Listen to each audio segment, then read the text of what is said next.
Welcome to Living 4D with Paul Chek. Today, Paul welcomes back Allison Pelot to his podcast. So today we're going to talk about your new book, Finally Thriving, which I've been dialoguing with you back and forth since you started working on it. I must say I love the cover, beautiful Zen-like cover. Thank you. You know, it's a rainbow too, and I live at the Rainbow House. Yes, it's appropriate, isn't it? Yeah, so welcome back to the rainbow. Thank you. You know, some of the chapters are align with your mind. What is your default? Get clear on your values. It all starts with focus. Your work out perspective, learning how to receive. That's an important one. It's not personal. Trust your body. It knows what to do. How true is that? One love, which is cool because in one of my chapters on love in my new book, it begins with the words to Bob Marley's song, One Love. That's what I was thinking about too. Bob Marley just still alive, isn't he? I know. You can't kill that guy. No. Because you can't kill love. That's right. This was a process of writing every morning for 6 months straight. So Yeah. I'd wake up every morning and just write Yeah. before anybody else woke up. And the idea behind the book, I was inspired to write smaller chapters that were more like bite-sized for people to be able to digest, have fun with, come into it for, to spark more of an imagination, creativity within themselves. So that they can get more into their right brain, because we have so much stuff in the world that's more left brain focused, and especially as it relates to wellness, and everybody's focused on their health and wellness, but we've not really explored the path of wellness that is a joyful, blissful experience. How can we create joy and bliss in our wellness experience so that we stick with it, and it's something that is very unique to each individual? I think what's happening now is what I would call wellness out of fear. Yeah, that's what I was seeing. Exactly. Yeah. And it's also, as you know, so very, very confused, as it always has been, because you get everything from the magic pill to you should only juice to radical diets to every other damn thing. I mean, as soon as there's an opportunity to make a money off people's fear, it just goes crazy out there. So it's good to see, books like yours coming out that are helping ground people in more of a realistic daily practice instead of take this pill, do this diet, and it'll all be okay. Right. Important for people to know how to approach health and practically take the steps to get there. But it's also important for people to have fun doing it. So where's the fun in it? Where's the enjoyment out of your wellness practice? And how do you stick with it over a lifetime, Yeah, it is a lifestyle more so than it's not a concept that you apply for a couple of weeks or just to lose weight. Right. It's a way of living, and it's also a way of relating to yourself, to others in the world. And I think that, it's easy to get lost out there because there's so many conflicting opinions and everybody's an expert, and all these experts on any topic are diametrically opposed. So I always say it's real simple. Just don't go to unhealthy people for health advice. In the beginning of the book about authority, like who is your authority, and why aren't you putting your own perspective first and honoring that? Do you know how to do that? And I take people through the steps in how to uncover what is really true for you, because I think that's one of the most important steps we're missing, because we're just grabbing on to whatever out of fear, like you say, whatever we think would work out of, the fear of not dying or not getting sick, and that's really no way to go about the wellness journey, in my opinion. I feel like there is really no fear there once you learn about yourself and you're grounded within who you are and what works for you. Yes. And I always tell people there's a very important question to ask yourself regularly, and that is, how is it working for you? Yes. How is the grapefruit diet working for you? How is the, antacids working for you? And the other question to always ask, is it really true, no matter what you hear from an expert? Exactly. Is it really true? And it takes effort to look into these things, or you just believe anything that you see, and that's really dangerous. But I tell people your body never lies. So if you start some kind of a process, but you're not feeling like you're moving in the direction of greater vitality, greater health, better inner calm, more of a sense of integration, then you either need to ask the person who's got you on the program why that is, or you need to say, how long has this been going on? If you've been on this diet for 3 months and you're not feeling better, then it means it's probably the wrong approach. Absolutely. It really comes down to your ability to relax. That's a part of health. That's a huge component of health that people just do not put together. And, it really comes down, can you relax without any substances? Do you have the ability to breathe deeply in your body and feel that calmness from within, that groundedness in your body, like you're saying? Yeah.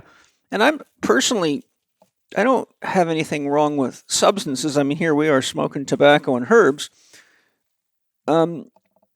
I just always ask the question, is it working for you? Is it genuinely working for you? Absolutely. You know, like if I just smoked tobacco to relax and didn't exercise and meditate and do Tai Chi and lift stones and use saunas and cold plunges and spend time goofing around with the kids, doing art, walking the land, those are the practices that, need to be sleeping.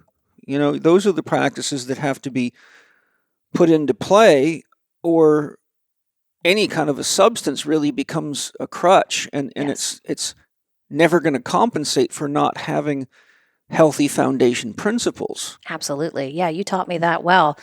Our 6 foundational health principles have to be in place. And that is something I do mention in the book before you can really explore a lot of these emotional parts of yourself, the deeper aspects of spirituality within yourself, your true essence, tap into your creativity. That's why the cover of the book is like it is, because I wanted to invoke a spirit of creativity in people as it relates to their wellness. Did you create the cover? In a way, in an indirect way. So I answered questions about how I wanted it to look, and the people who I hired to help me put that together based on the answers of my questions. Because it looks like something maybe you would have painted.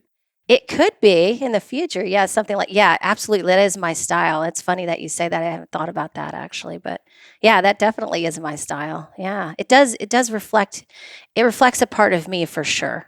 It's good to know that your team is actually able to work productively with you. That's rare when you're writing a book. I know. I was really pleasantly surprised by the people that I chose to help me, because I've had this journey of I talk about this in the book of feeling like I'm supposed to do all this by myself. And that's such a heavy burden. It is.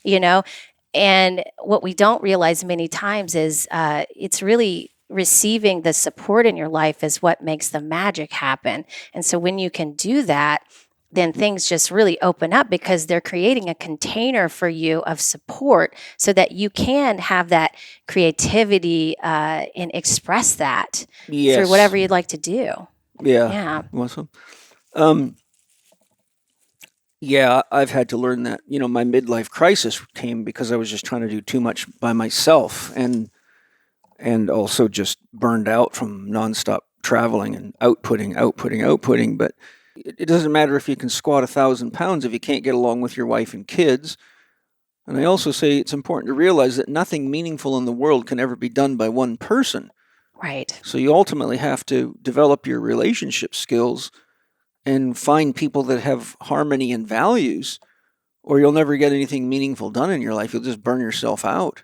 Absolutely. And it all starts with you. It all starts with yourself, cultivating that relationship with yourself, understanding what your values are, and discovering where your mind goes the majority of the time. Most people don't even think about that. They don't think about their default mode with their mind. Where does your mind go first? Does it go to the negative most of the time? Most people's do. Yeah. And we go into the fear mode. And so, creating out of fear, we create our lives out of fear and crisis, and so if that's really what you want to create and that's how you want to create, it's a more stressful way to create, but, at least be aware of that, right? But there's a better way. There's a better way, in my opinion. And what I've learned is to create through love, create through support, create through giving and receiving and all of these things. And that's why I wanted to include this in the book and give everybody a different perspective so we could start changing perceptions for people. Because it's really, your health is all about your perception, right? And, yeah.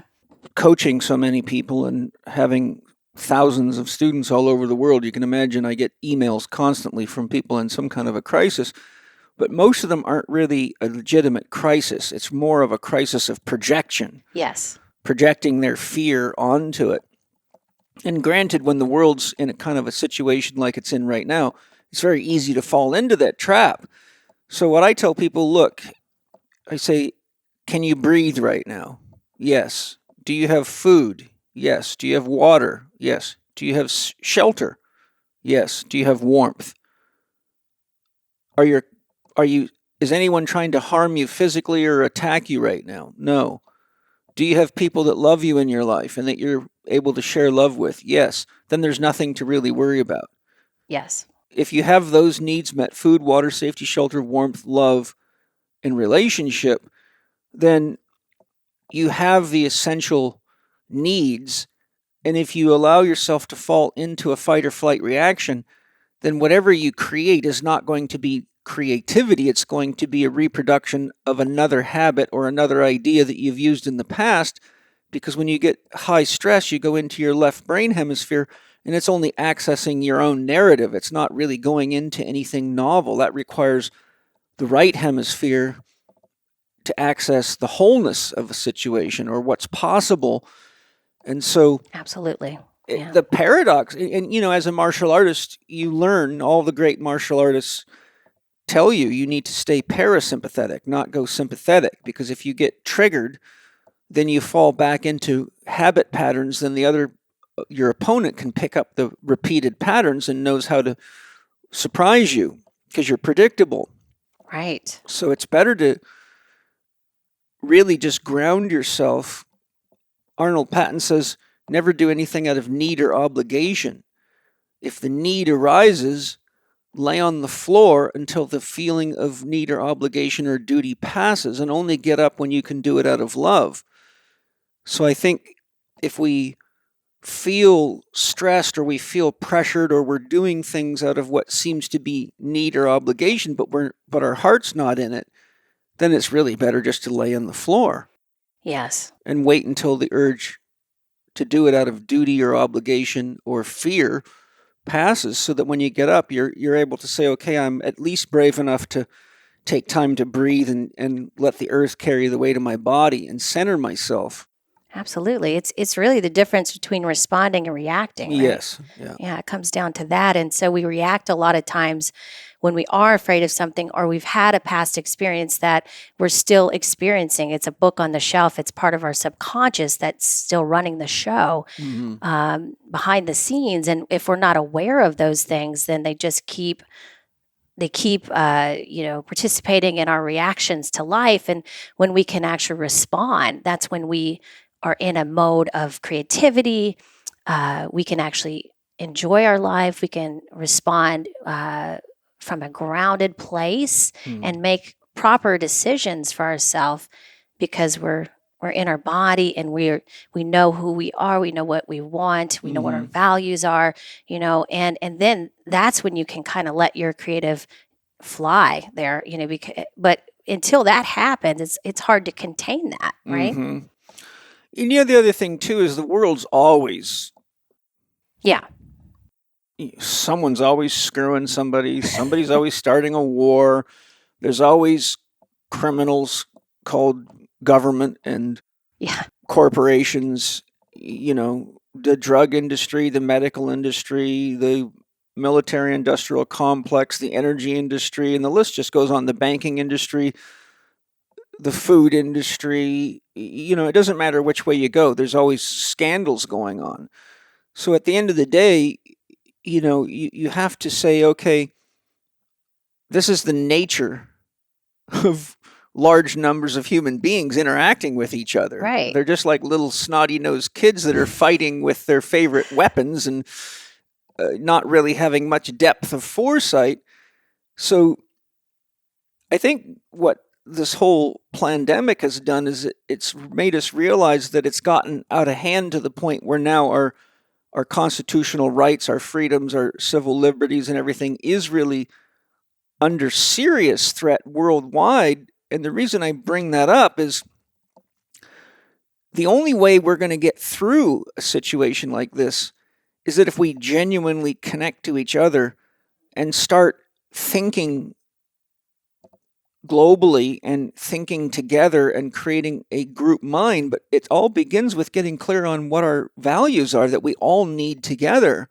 Yes. We all need food. We all need water. We all need healthy soil. We all need, what I call the game board to be healthy. Nobody can get by if they don't have food, water, safety, shelter, warmth, which requires energy, electricity, Right. propane, whatever.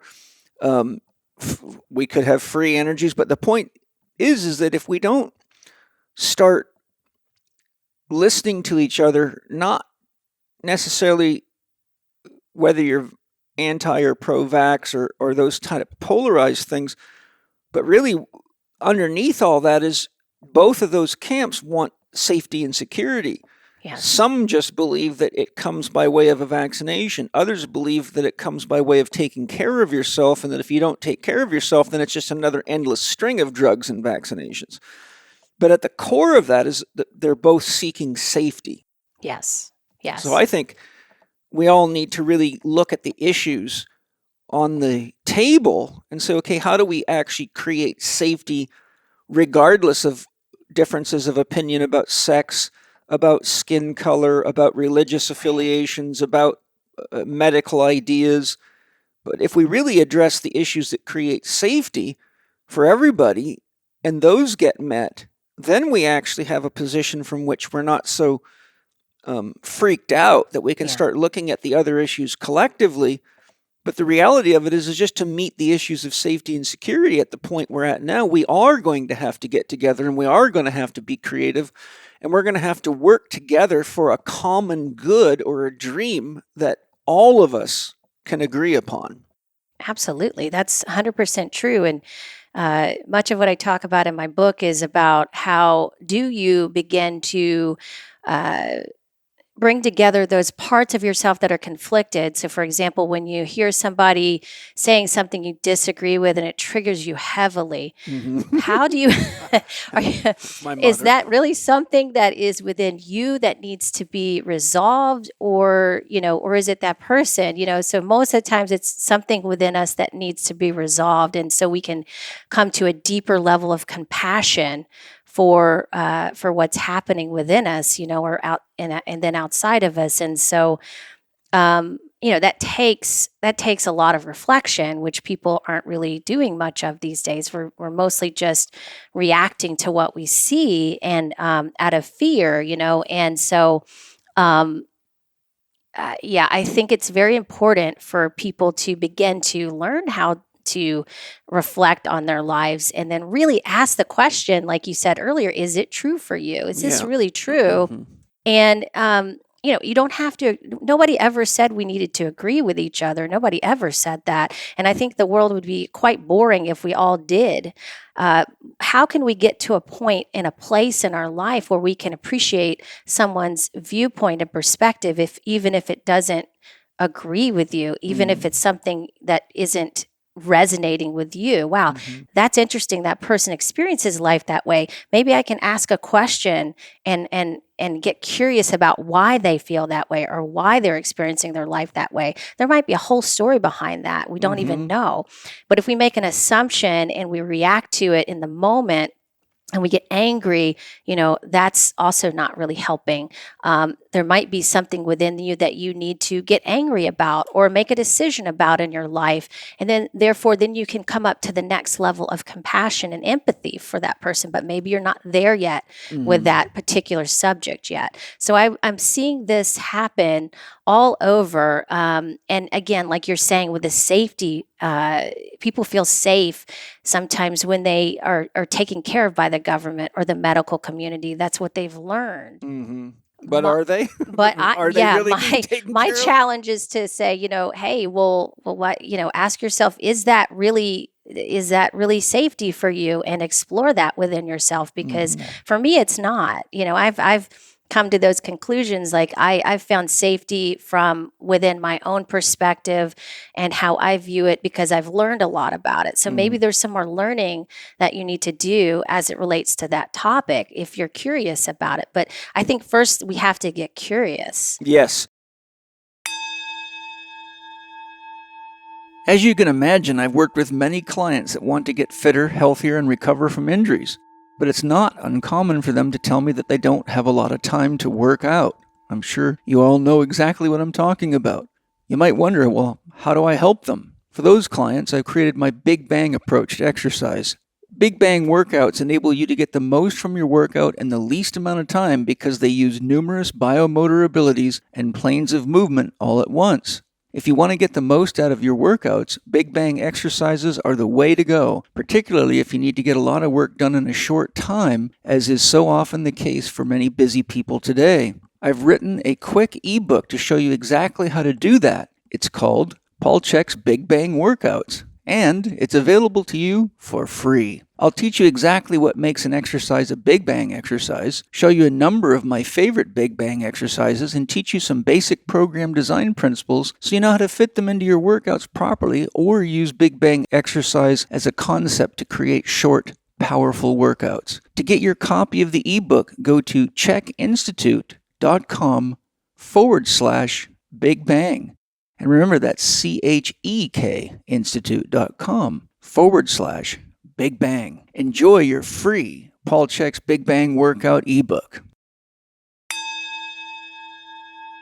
Conflict is a healthy part of any relationship, and people try to avoid conflict, but you can't really avoid the conflict of growth, because without the conflict, you never really understand another person's viewpoint or their motives.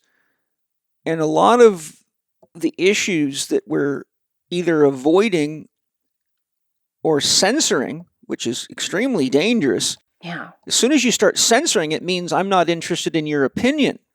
Right. And so if you look at censorship from a farming perspective, it means killing off everything except what you want to grow, which is called monocropping. And there's more research than I could put in a football stadium to show that that actually deteriorates the survivability of anything in nature and leads to catastrophes. So I think, part of the importance of what we're talking about is it's naive. It's even worse than childish to think that you can navigate a relationship with your spouse, your boss, your brother, your sister, anybody without any conflict. Because if there's no conflict, then you're not really getting past superficial appearances. You're just taking everything at face value. Yeah. The secret of the conflict is not to have conflict that deteriorates the connection or the quality of the relationship. I tell people conflict is healthy as long as you can stay connected at the heart. Yes. If you're genuinely interested in somebody's opinion. Mark Wu Lin in his teachings has a really profound question when he's investigating, issues of genetic transfer through the family line and why people have phobias or strange and unusual behaviors or insecurities, or they're cutting themselves or whatever. But he really boils it down to the question, what is your greatest fear? So I think when we're dealing with challenging situations, such as vaccination or not vaccination, or arguments within the family as to how that should be handled, or, how to invest money, or any of the things that every family has to deal with, I think from my experience, if you give a person the space, each person, to say, what is your greatest fear in this regard? Then once you understand the greatest fear, you understand where they're coming from, what's motivating them to have that opinion. And then when you understand, like if you said, well, my greatest fear is that I might get sick. Mm-hmm. And I say, well, my greatest fear is that you might get sick from the method you're using to avoid getting sick. So let's look into the track record of organic food, organic farming, and holistic living versus medical intervention, and how many drugs have had to be taken off the shelf, and how many of these vaccine manufacturers have been sued for killing countless amounts of people, and how reliable can we trust them to be based on history, Right. so we can really decide whether or not the position we're taking to resolve our greatest fear is actually likely to be a resolution. But Yes. my point being is, if you don't know what the person's greatest fear is, you don't really know what's inspiring their viewpoint. So you end up meeting their viewpoint, but not what's inspiring it. So it's sort of like cutting the top off of a weed. You never kill the weed that way. Right. But the greatest fear is usually the root of people's positions, Yeah. valuations, judgments, choices. Yeah, I think one of the greatest fears that we experienced this past couple of years is the need to belong. Like, Yeah. are you going to be alone? Right. Yeah. Mm-hmm. And that's why that's what I think drove many people to latch onto the group think within Yes. all of this. And as much as it is a fear for people, and I totally understand, because that is a survival mode type of fear. Mm-hmm. We all need each other. Mm-hmm. But how true is that really? I mean, there are so many people out there with different points of view. You're going to attract many people that are on the same page as you. You might leave the people that you don't agree with anymore, or that you don't have common values with anymore, and that's okay. That happens naturally anyway. Yes. But what we wanted to dig deeper, like you say, and find that deeper fear, which for many people is that need to belong, because it's ingrained in us, and it's been with us since we were, in tribes and before all of our modern culture and civilization. Mm-hmm. So I think that a lot of times it's definitely driven it this past couple of years for sure. And I've seen that so much, and I've seen people who I thought had holistic values, Yes. just drop them completely Me too. for this whole thing. And I was really surprised by that, because to me, I've done the research, I've studied this stuff for years, and I know what my perspective is. It goes more of the natural route and what makes sense. Yes. The medical community, to me, nothing against the medical community. I think they do a lot of wonderful things, but they also make things way more complicated than they should be. Mm-hmm. And I think that's, of course, through the intervention of the pharmaceutical companies and the need to make money, and how it's all turned out. And so if you see it from that perspective, it's not that people don't want to help people in those industries. I think there are people that do, but they have been taught that that this is the way, and they haven't been taught the way that our bodies naturally work and respond as much. And many people haven't been exposed to that either. So we have lost trust in our own bodies, and the ability for our bodies to have this natural technology that is just phenomenal. And if you knew about it, you'd be like, wow, what am I doing? Like, Yes. Well, the Hippocratic Oath says, first, do no harm. And I think, unfortunately, the medical community has forgotten their own oath. Yes. Taking toxic drugs and injections and using surgery and radiation and all the other things that people resort to first is not doing no harm. The word doctor, paradoxically, in Latin means teacher. But the doctors have forgotten how to teach health, because they've forgotten what health is. And then when you start getting all sorts of bribing and, manipulation and trickery and censorship and non-disclosure of contents and, all the stuff that's going on, the paradox of it is that the urge to be socially connected in a group ultimately is frequently a means of avoiding the responsibility of thinking for yourself. Yes. Because real Yes. thinking takes effort. You have to do your own research. You have to ask questions. You've got to get involved. But once you start getting into herd mentality, you just go where the sheep are going. And there's an old saying, whichever direction the herd is going, go the opposite direction if you want to survive. And that turns out to be true more often than not. Yes. And it takes responsibility. It does. You have to have responsibility. And if you don't have vitality, then your responsibility factor goes down tremendously, because just looking at, for example, Claire Graves' structure of values, he shows that when a person reaches beige, which is the bottom, which means their body's in crisis, they don't have any interest in anybody else's needs because they're in survival mode. Right. So what happens is, as people get less and less vital and less healthy, they actually have less and less genuine interest in anybody else's needs because they're only worried about whether they're going to survive or not. So they become a dependent to the family. They become a dependent to the tribe. They become a dependent to the government.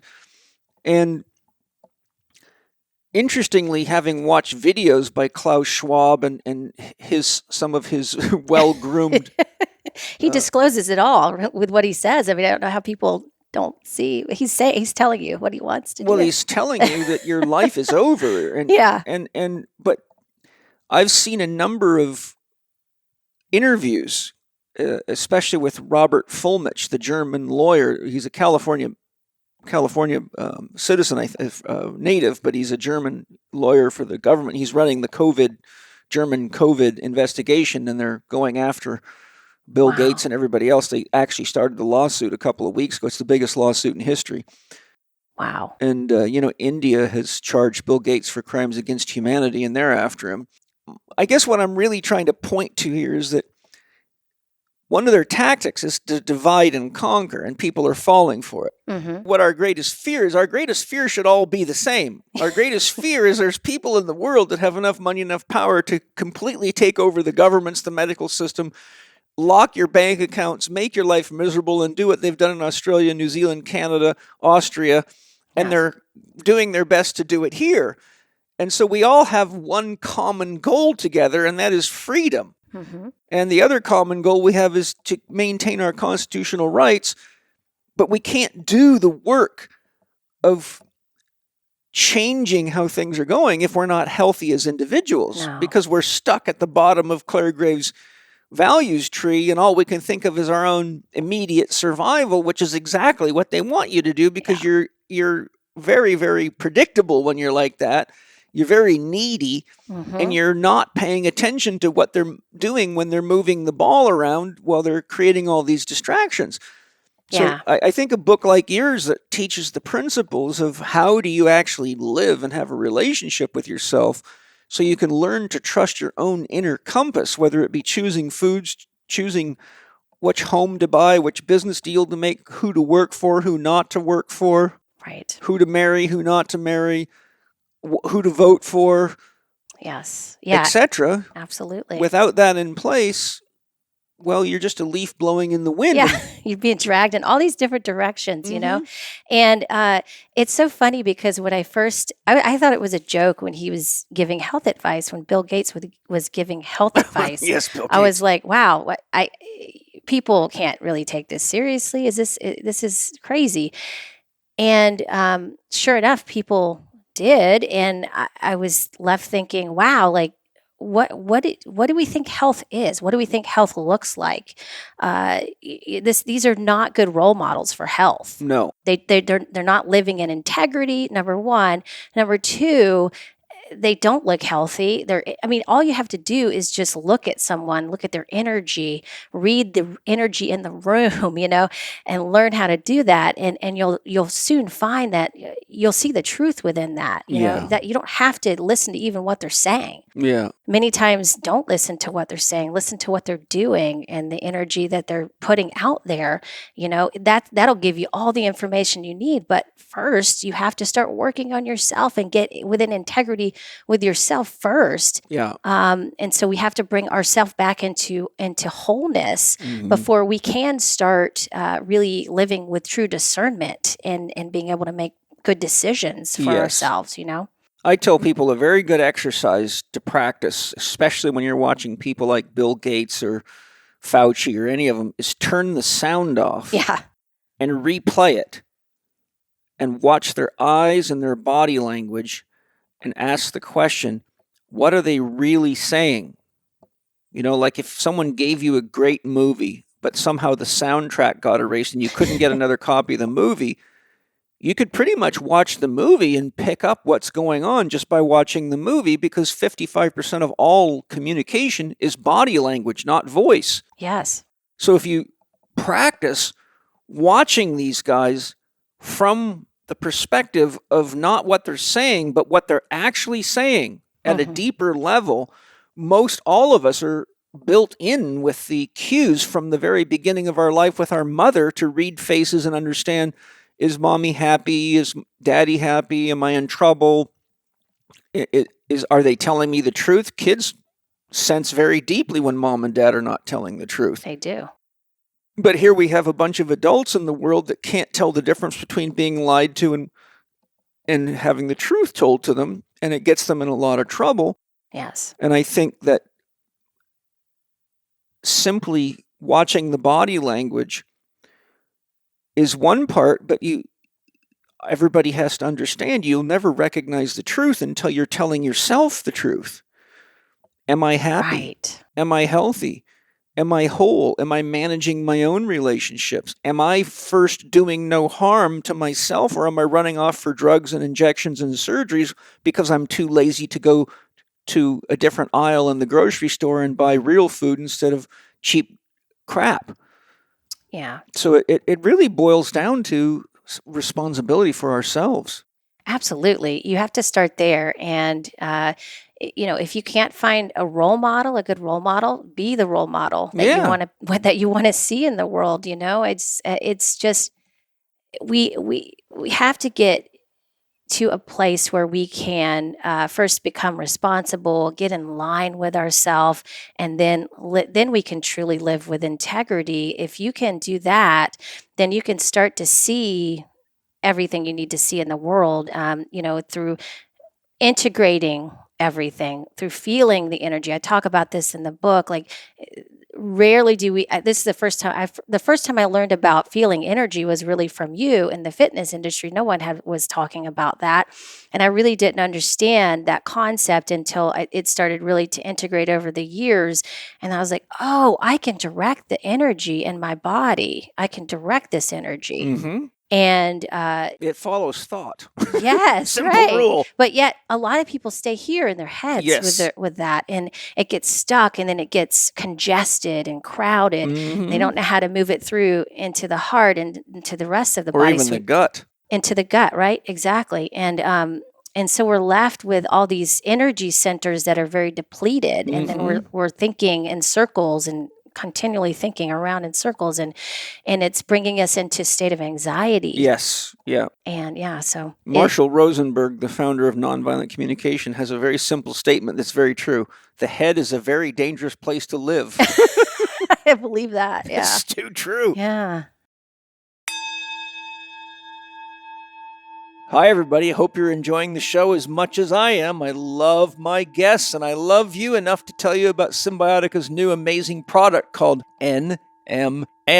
And in fact, it's so new, I don't really know much about it. So I said, Shervine, I need to get you in here and tell me about this product so I know how to use it. So you get to sit in right now as Shervine tells me about this amazing new product. Shervine, why should we be taking NMN? So NMN stands for nicotinamide mononucleotide, and it's the main precursor to NAD, which we find in every cell, and it's what helps charge up the mitochondria in the body. It's used for every aspect of our entire life. Yes. Vision, Mitochondria. sleeping, mitochondria, which is the true wealth. Energy source. It's our energy storage. So we were able to source pure NMN, and we have a whopping 400 milligrams per serving in there. And typical Symbiotica style, we wanted to make this into a complex. First off, it's a delayed release, number one. So the capsules are delayed release. We have apigenin in there, which is from chamomile, which is a powerful antioxidant, green tea extract, L-theanine, resveratrol in the trans-resveratrol form, which there's a lot of science that shows that there's a synergy between those two compounds, NMN and resveratrol. We also have coffee bean extract in there. This right here, you want to get on top of your aging. You want to start slowing cellular aging. We know now that we have a chronological age, Yes. but we also have a biological age. Yes, absolutely. One person who's 50 could really be 35 biologically, and vice versa. This is a very powerful way to slow down the aging process, and in fact, possibly even reverse it to some people. I take it every day on the rise. It's energy, it's cellular energy. You can feel it. Everyone's,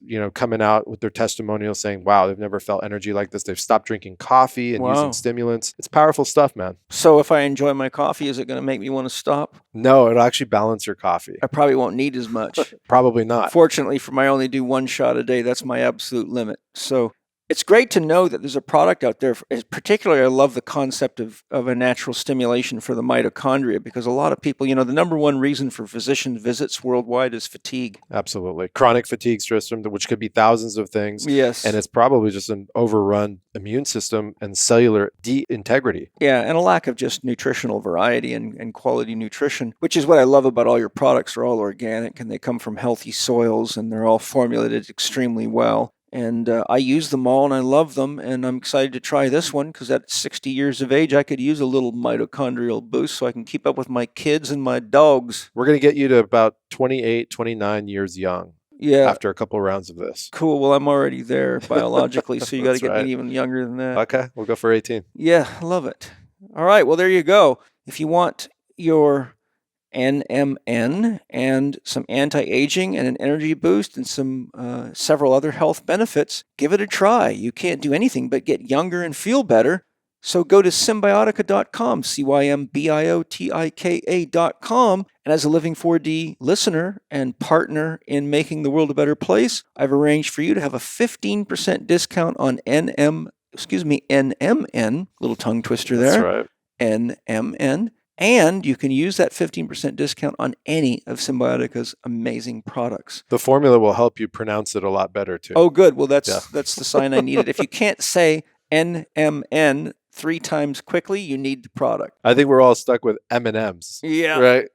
All right, guys. Love you. Enjoy the product. Symbiotica.com. Check 15 on checkout. Enjoy your youth. Well, at the beginning of your book, which, as I shared with you off recording, as I looked through your book, I saw this one quote, and I thought, this one quote really has so much impact. It could be the basis for our whole discussion. So I broke the whole quote down, but the quote says, "My mission in life is not merely to survive, but to thrive, and to do so with some passion, some compassion, some compassion, some humor, and some style." And that was by Maya Angelou. So I would like to just sort of work through that with you, because almost everything in your book orients itself around that key statement. Is that a fair assessment? Absolutely, yeah. So when you talk about thriving, what does it really mean to you when you use the word thrive? Your book's called Finally Thriving. I think thriving's one of those words that I think we intellectually understand. But I think a lot of people think they're thriving because they're high on sugar, or they're drinking beer, or they're stoned, or they're getting a stimulus check from the government. Exactly.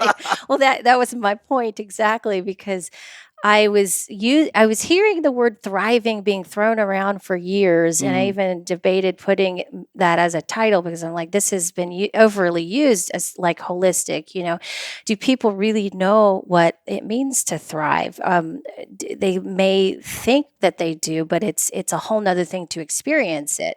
So that's why I decided to call my book Finally Thriving, and give people an idea of how I I thought about this and how I thought about surviving versus thriving in a very different way than we tend to think of. Like we talk about survival mode a lot, and we talk about it in relation to our physiological responses, our body. Of course, breathing has a lot to do with that.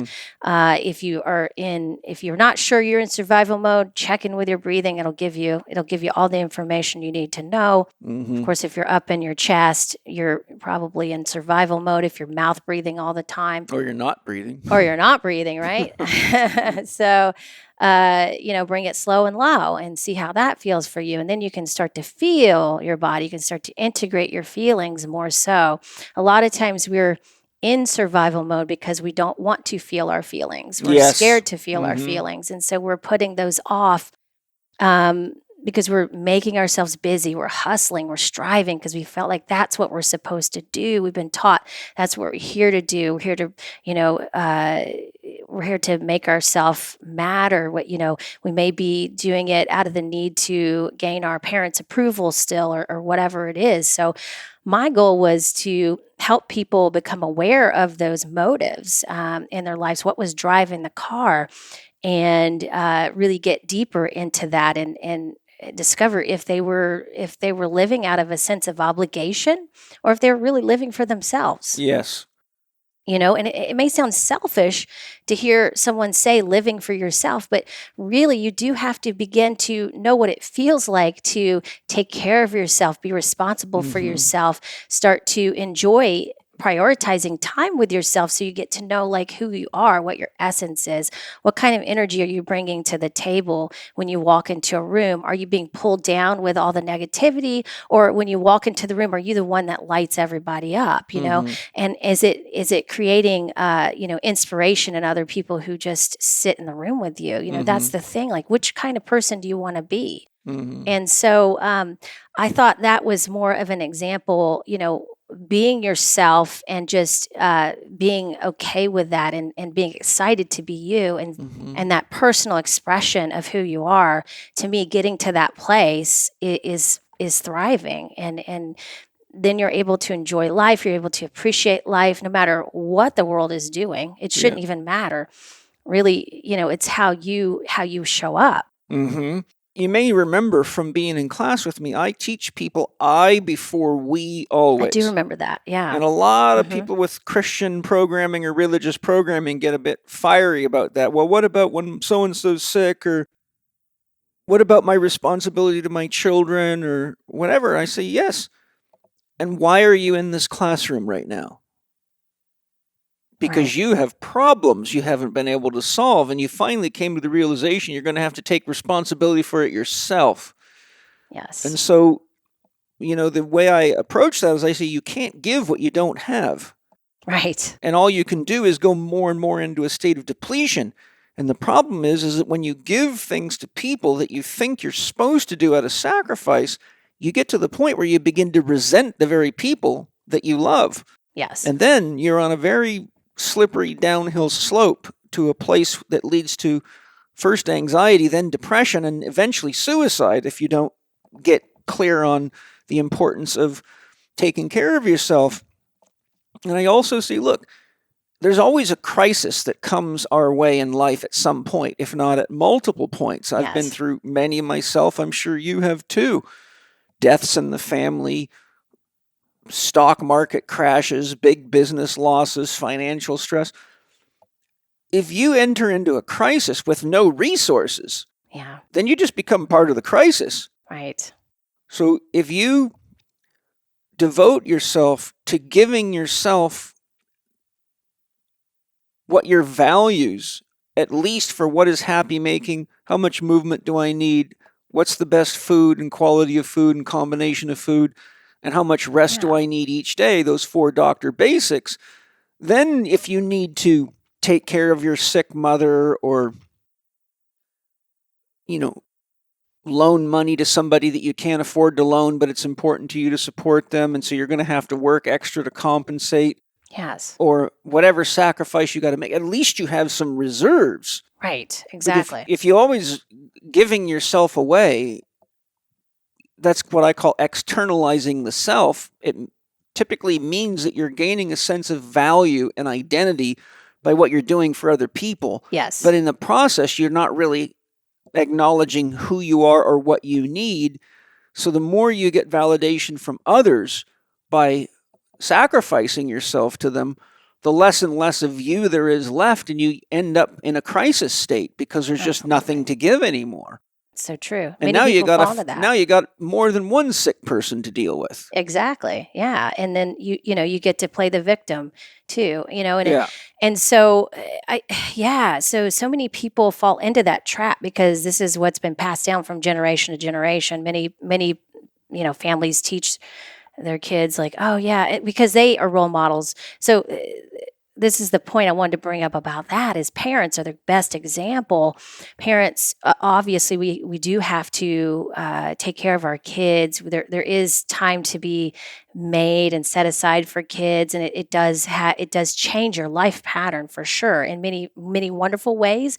And it makes it a little harder to put yourself first at times, but really, kids are looking to you as a role model. They're looking at you to see what you do more than you really even realize. And so they're watching you. And so if you're not taking care of yourself, That's what do you their think model. what do you think you're teaching your kids, Yeah.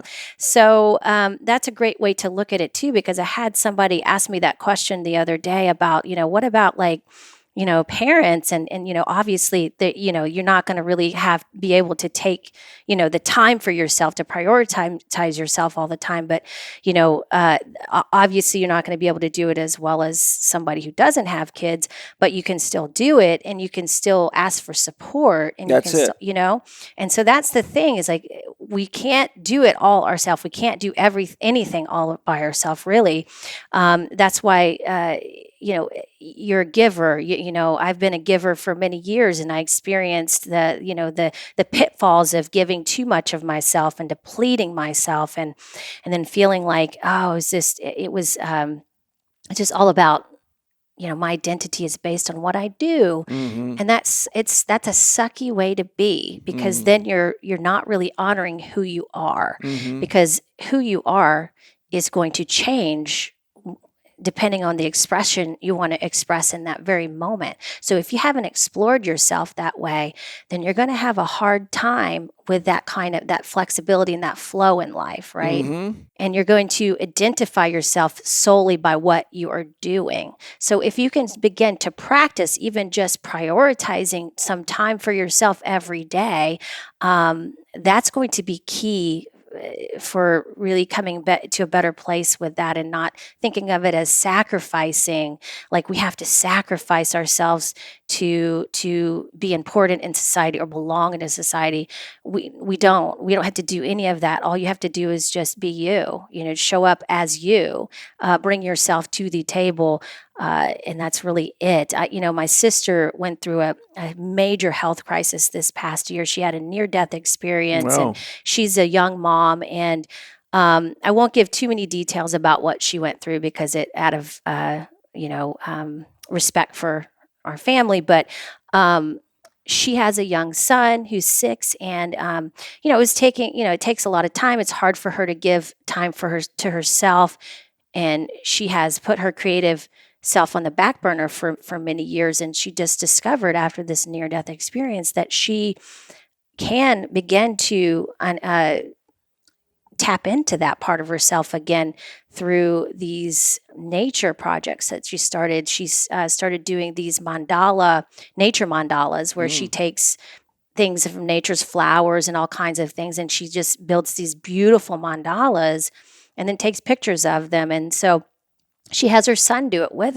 her. And so her son just does his own thing. You don't have to control what your kids are doing. Let them kind of explore and do their own thing. And then you do your own thing at the same time with them. You could make it like a collaboration art project or something, and do things like that. I think that's a beautiful thing. But we tend to think as parents, we have to direct and plan and, everything in our kids' life and make sure they're doing, what they need to be doing, but maybe they just need to explore, and then you could give yourself permission to explore as well within that.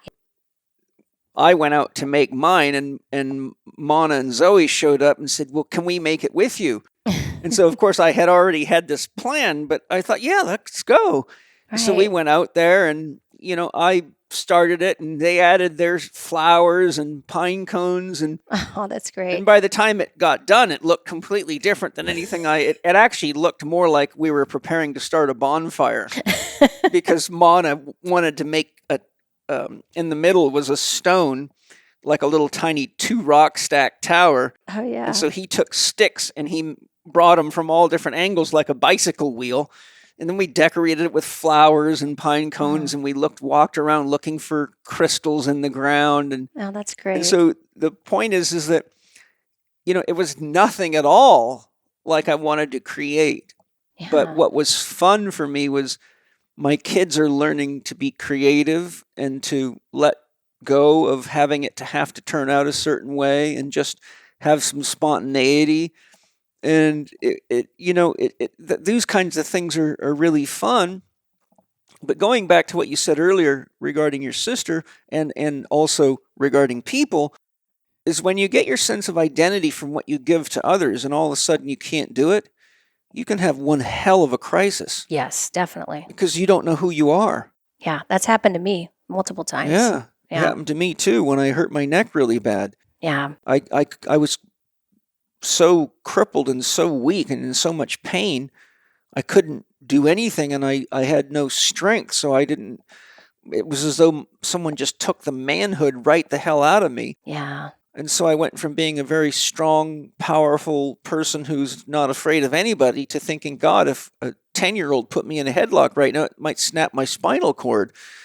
And I just, Penny had to carry my briefcase for me, and people would give me dirty looks because she'd be dragging all the suitcases and carrying everything like a pack horse, and I'd just be standing there, and I could see how people would make really wild assumptions without any curiosity as to why would this guy with all the, looking of the alpha male be not doing his part, but they didn't realize that, just holding my arms up was enough to make numbness through my whole arm or shut my whole left side of my body off and crazy shit like that.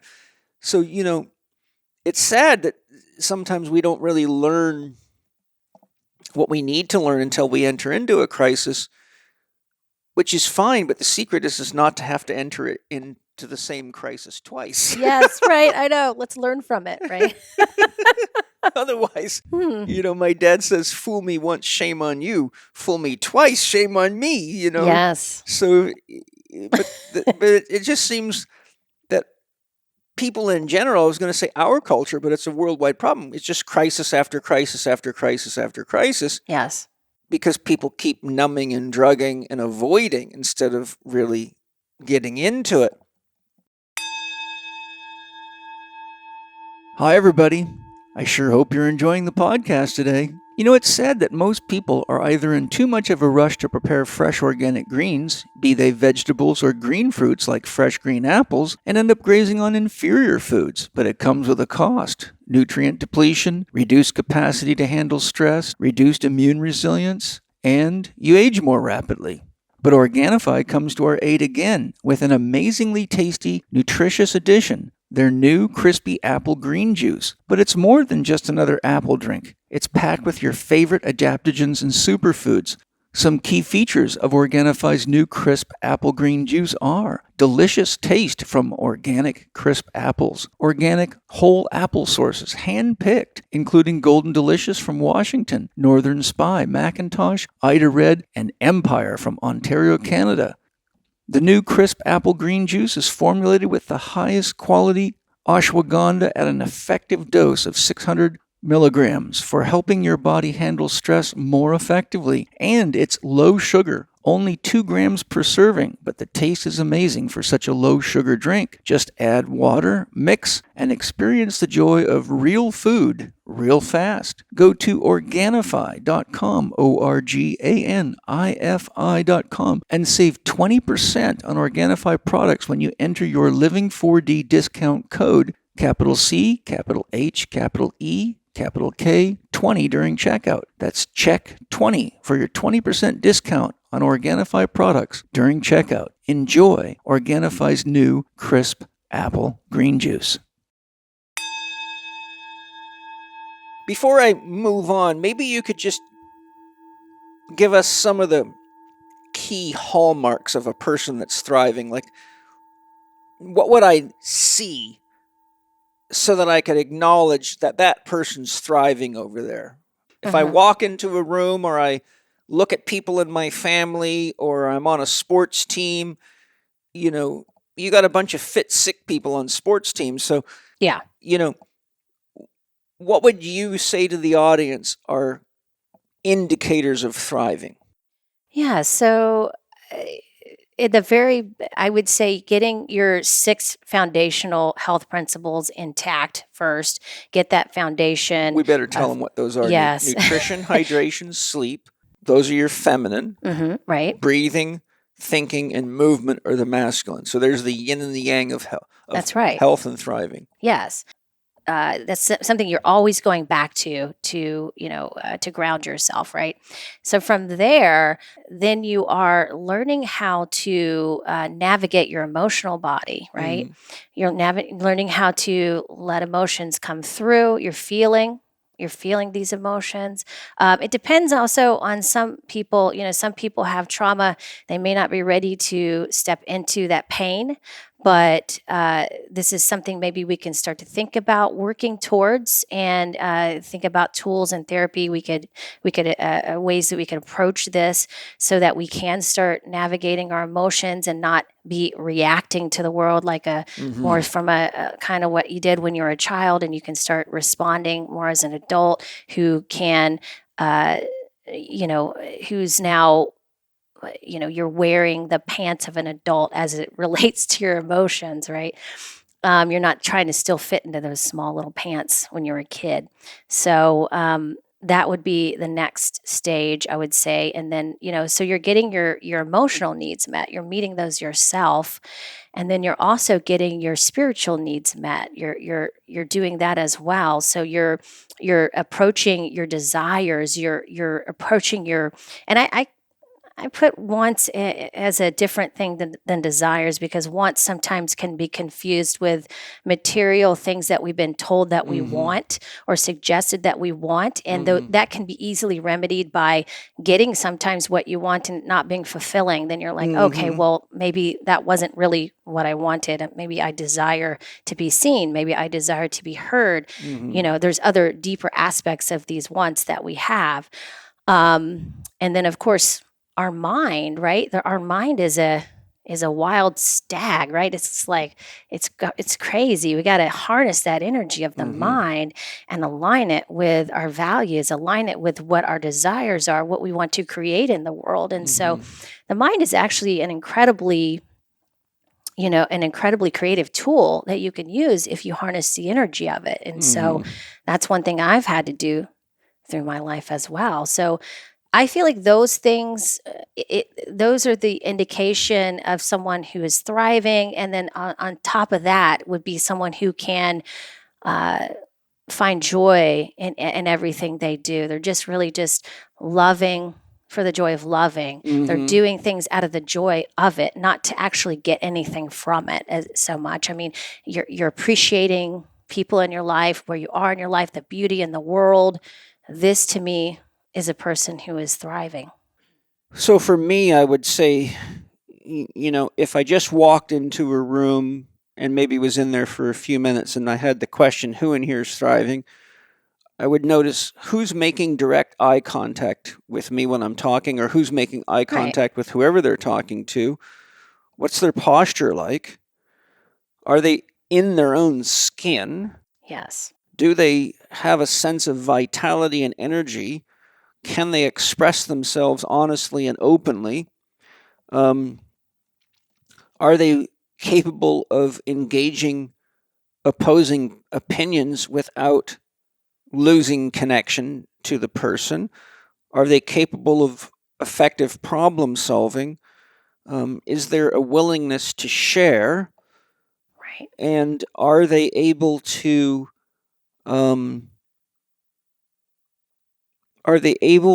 be in their own sense of self-authority and self-authorship, or do they need somebody else to tell them what to do, who they are, and how to be, so they feel safe fitting in? Mm-hmm. Just like I can look at a person's eyes, I can look at their skin, I can look at their fingernails, their hair quality, their posture. I can watch how their body moves when they breathe, how they move when they walk. I can feel their energy. I can sense whether or not they're in their truth or whether they're just living someone else's story. Right. It's once you kind of know what you're looking for, you can see who's thriving and who's just pretending to thrive. Yes. Yes. There's a lot of false idols out there, right? Yes, unfortunately, I've been thinking a lot about that lately. I think Hollywood's penetrated the psyche of humanity to the point that people don't know what's real anymore. I agree. Yeah, and we're even getting in deeper into that. So that's why I'm trying to help people get to know themselves more. This is a crucial time because we are starting to head into a time of even deeper technology where people are going to probably get lost.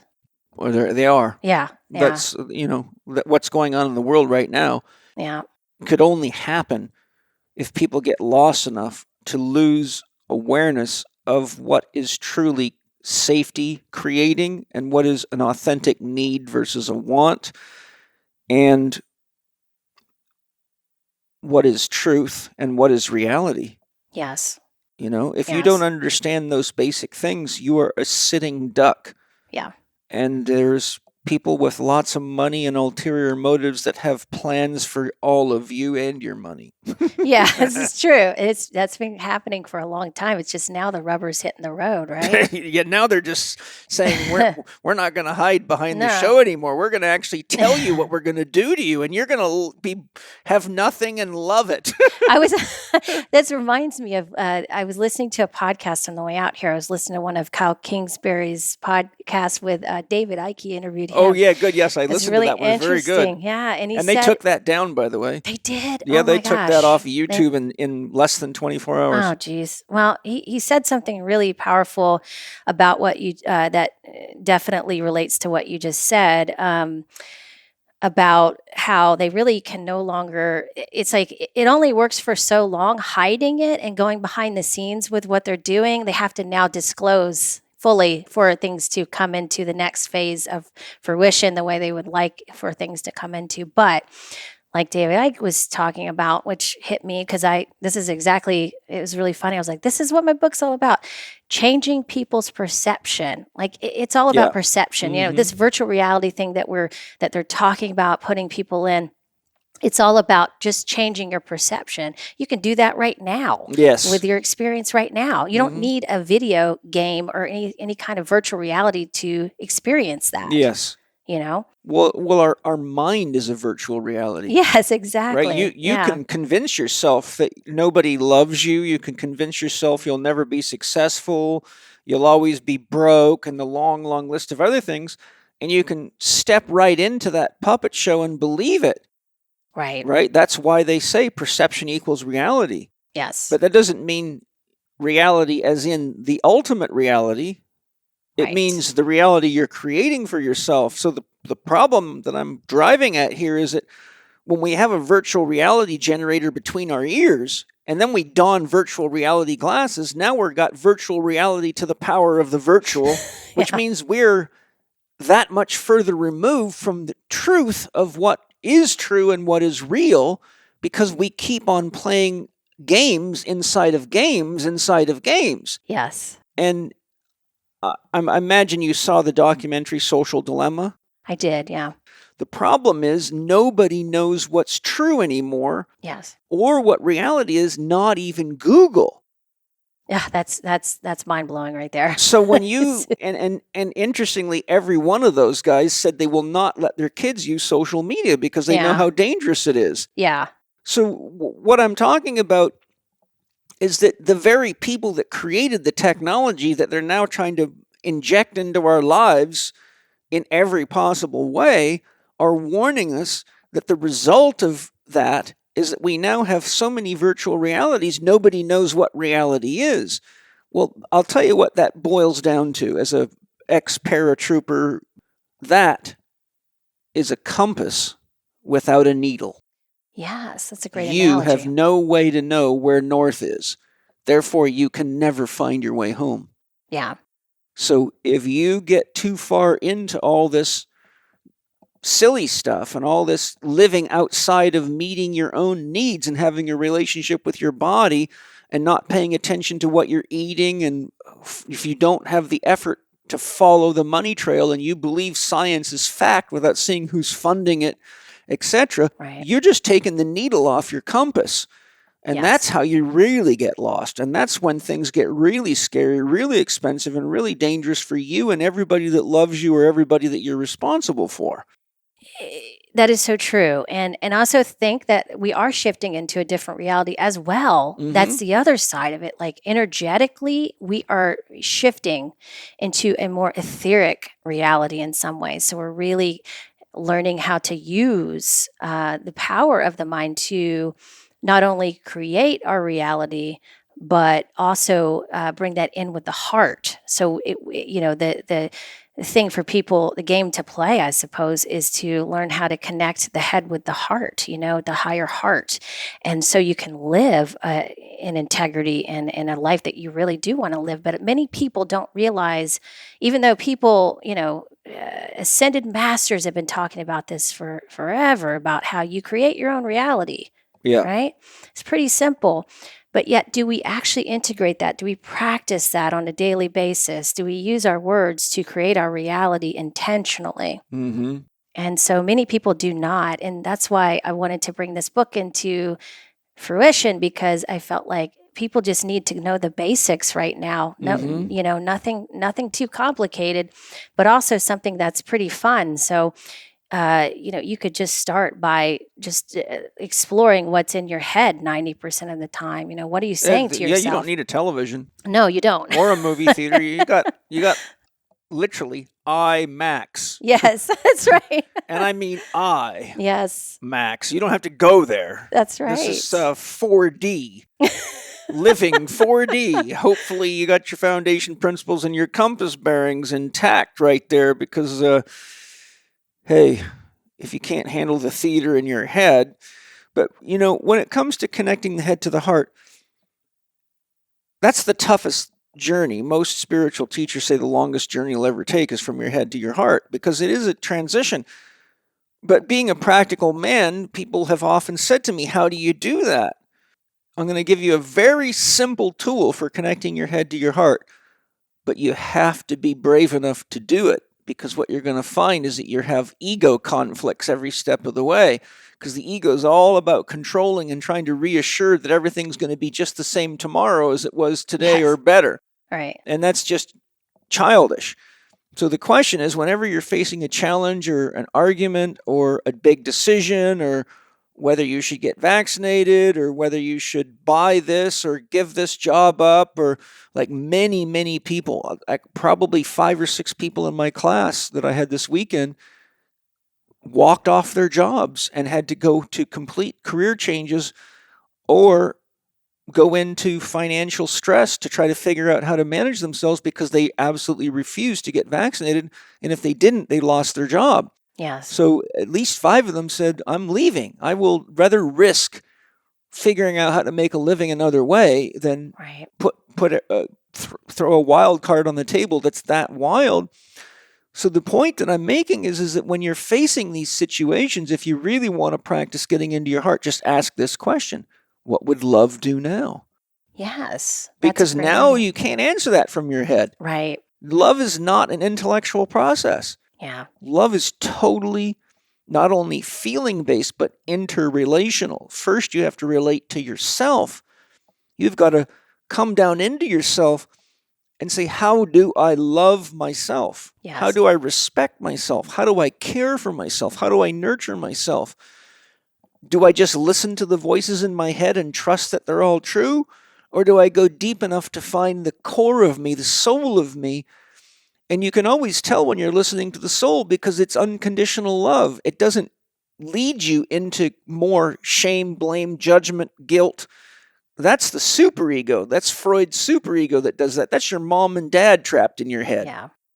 But if you ask what would love do now, you'd be amazed how many minutes you might have to sit and really ponder that. And the challenge is when you really answer that question. Excuse me, these must be rented lips. They're malfunctioning. If you really answer the question, what would love do now, honestly, the ego often realizes that it is being unfair, that it is expecting too much, that it is not doing its part, or that it is being needy and expecting the government to take care of it so it doesn't have to do anything for itself, or it is taking the path of least resistance. But real love and real relationships, not about the path of least resistance. It's about what is genuinely loving to do. Absolutely. And so there's your answer, ladies and gentlemen. If you want to get from your head to your heart, ask the question, what would love do now? Yes. And then, as my buddy Laird Hamilton says, if you need to sit under a very tall tree to figure it out, go do it. Exactly. Yeah, that's the thing to do. And but we haven't practiced that. We're not practicing that time spent with ourselves. Right? And isn't it a paradox that 85% of the world's population claims religious affiliation, but I've never met anyone except one person who taught me that question that teaches in any religion how to ask the question, what would love do now? Wow, that is surprising. Religion teaches you to do what you're told, right? Not ask the question, what would love do now? Yeah. Even though they say God is love. Well, then what would love do now is saying, what would God do now? Yeah. Well, they make God an authority figure, right? Exactly. And that's one of the reasons people keep falling into the tricks and traps that they're falling into, because anybody with a white jacket is a surrogate priest, and they don't realize that they're just projecting the same program beliefs onto the screen of reality, and that gets to be very dangerous, as many people that have been raped and abused in Catholic churches can attest to. Yes. Ego is an interesting thing because we tend to make ego, the ego wants us to feel safe. It wants to make sense out of the world. It wants everything to be smooth. Like you said, things to go the same way each day. But that's not supposed to be in charge, though, of our lives. Like the ego is there for survival. It's help us to be in this reality and experience it in a way that we can experience our material bodies, but there is a aspect of the unknown that we don't explore when we're too much in our ego. That takes more of an allowing and letting go aspect, more of a surrender aspect to life. And there's been so much loss this past couple of years that I feel like a lot of people have had to have been forced into experiencing the surrender of life, because there's just things you can't control and things that just happen because they happen, and you may not know the answer to why this happened right away, but I have a friend who just lost her 4-year-old the other day, and it's tragic. It's heartbreaking, and those are the times where we are forced to just be like, wow, like there's a deeper thing going on here, that maybe we can explore and to make sense of it all, but we may not have the answers right now. And how can we right now be there for each other to get through these times of loss? And it's having compassion for each other in a way that is loving and supportive without taking that person's pain away. Yeah. So we want to allow people to have the pain that they need to experience. And what I've seen this past couple of years is people trying to take other people's pain away and experience away. And that's not a great way to go about it, right? It's natural to want to help alleviate someone else's pain. And I think the medical community has used that trump card to its maximum.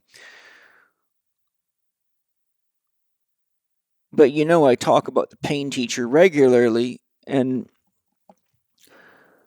I think that pain is ultimately a process of opening to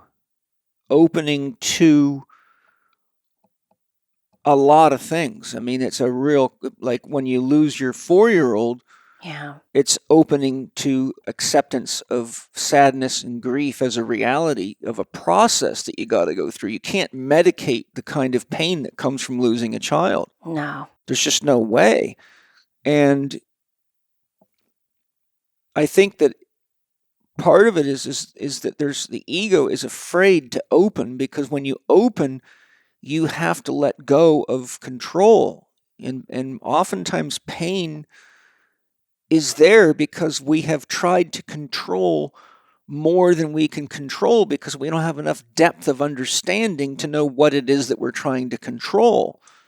You know, a kid with a chainsaw in their hand doesn't really know enough about what they're trying to control to know what to look for.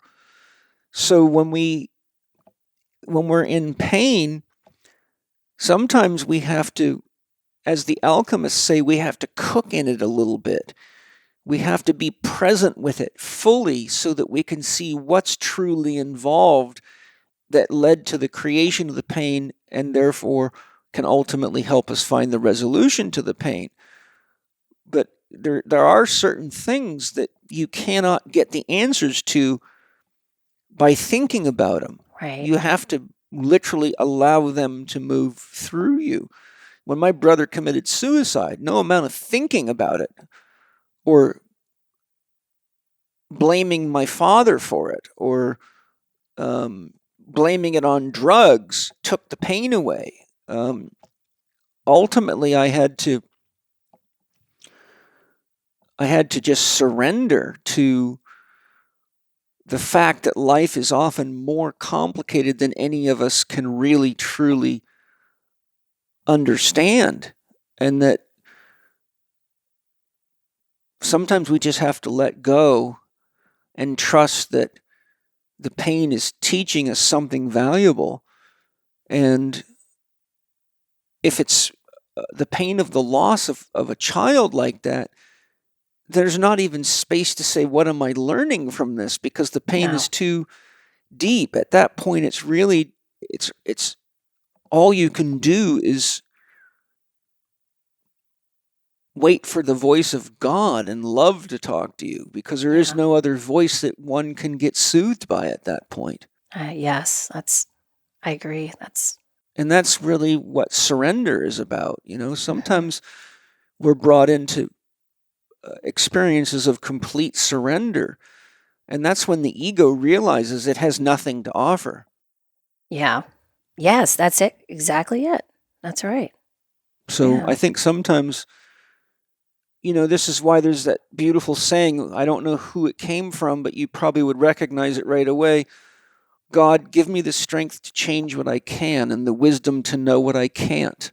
Yes. And I think, you know, part of the theme of your book is realizing that one of the things that you can change is how healthy you are, how vital you are, how conscious you are, how you orient your mind either to your head or your heart or to an integration of body, heart, and instinct or gut.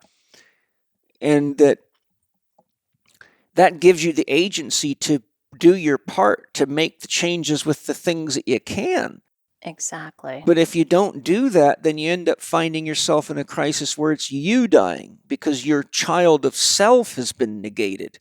Mm-hmm. And then you really are in a pickle, because now you're waiting for a crisis to learn how to take care of yourself. And that's a really hard time to teach an old dog a new trick. You know, turmeric's really, really hot now. There's a lot of scientific research on it, but they're not all created the same. So I brought Autumn Smith on to tell you about Paleo Valley's turmeric complex so you know exactly what the benefits are and why you, like me, should get your turmeric complex from Paleo Valley. Autumn, tell us about your turmeric complex. At Paleo Valley, we are big believers in food as medicine. And so turmeric, of course, it has beat drugs out. We know it's anti-inflammatory. We know it has brain benefits. We know it has joint benefits. But what most people don't know is that a lot of turmeric supplements only contain one isolated compound of turmeric called curcumin.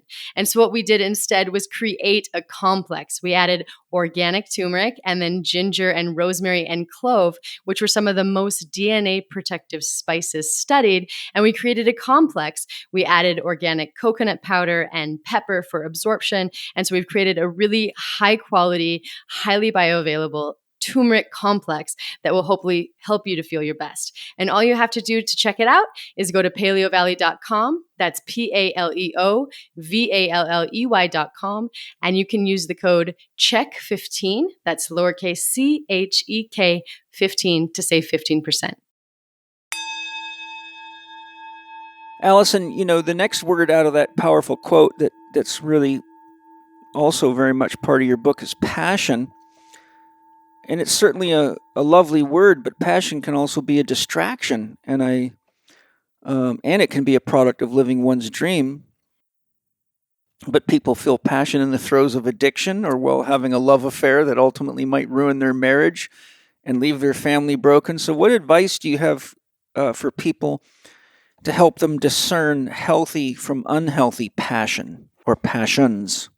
Yes, that's a good question. It's about getting your needs met before you get into the throes of passion or what you think you're passionate about. It can, addictions can be a bit of a way people can disconnect from what they want, what they're feeling, or the pain is too great. Mm-hmm.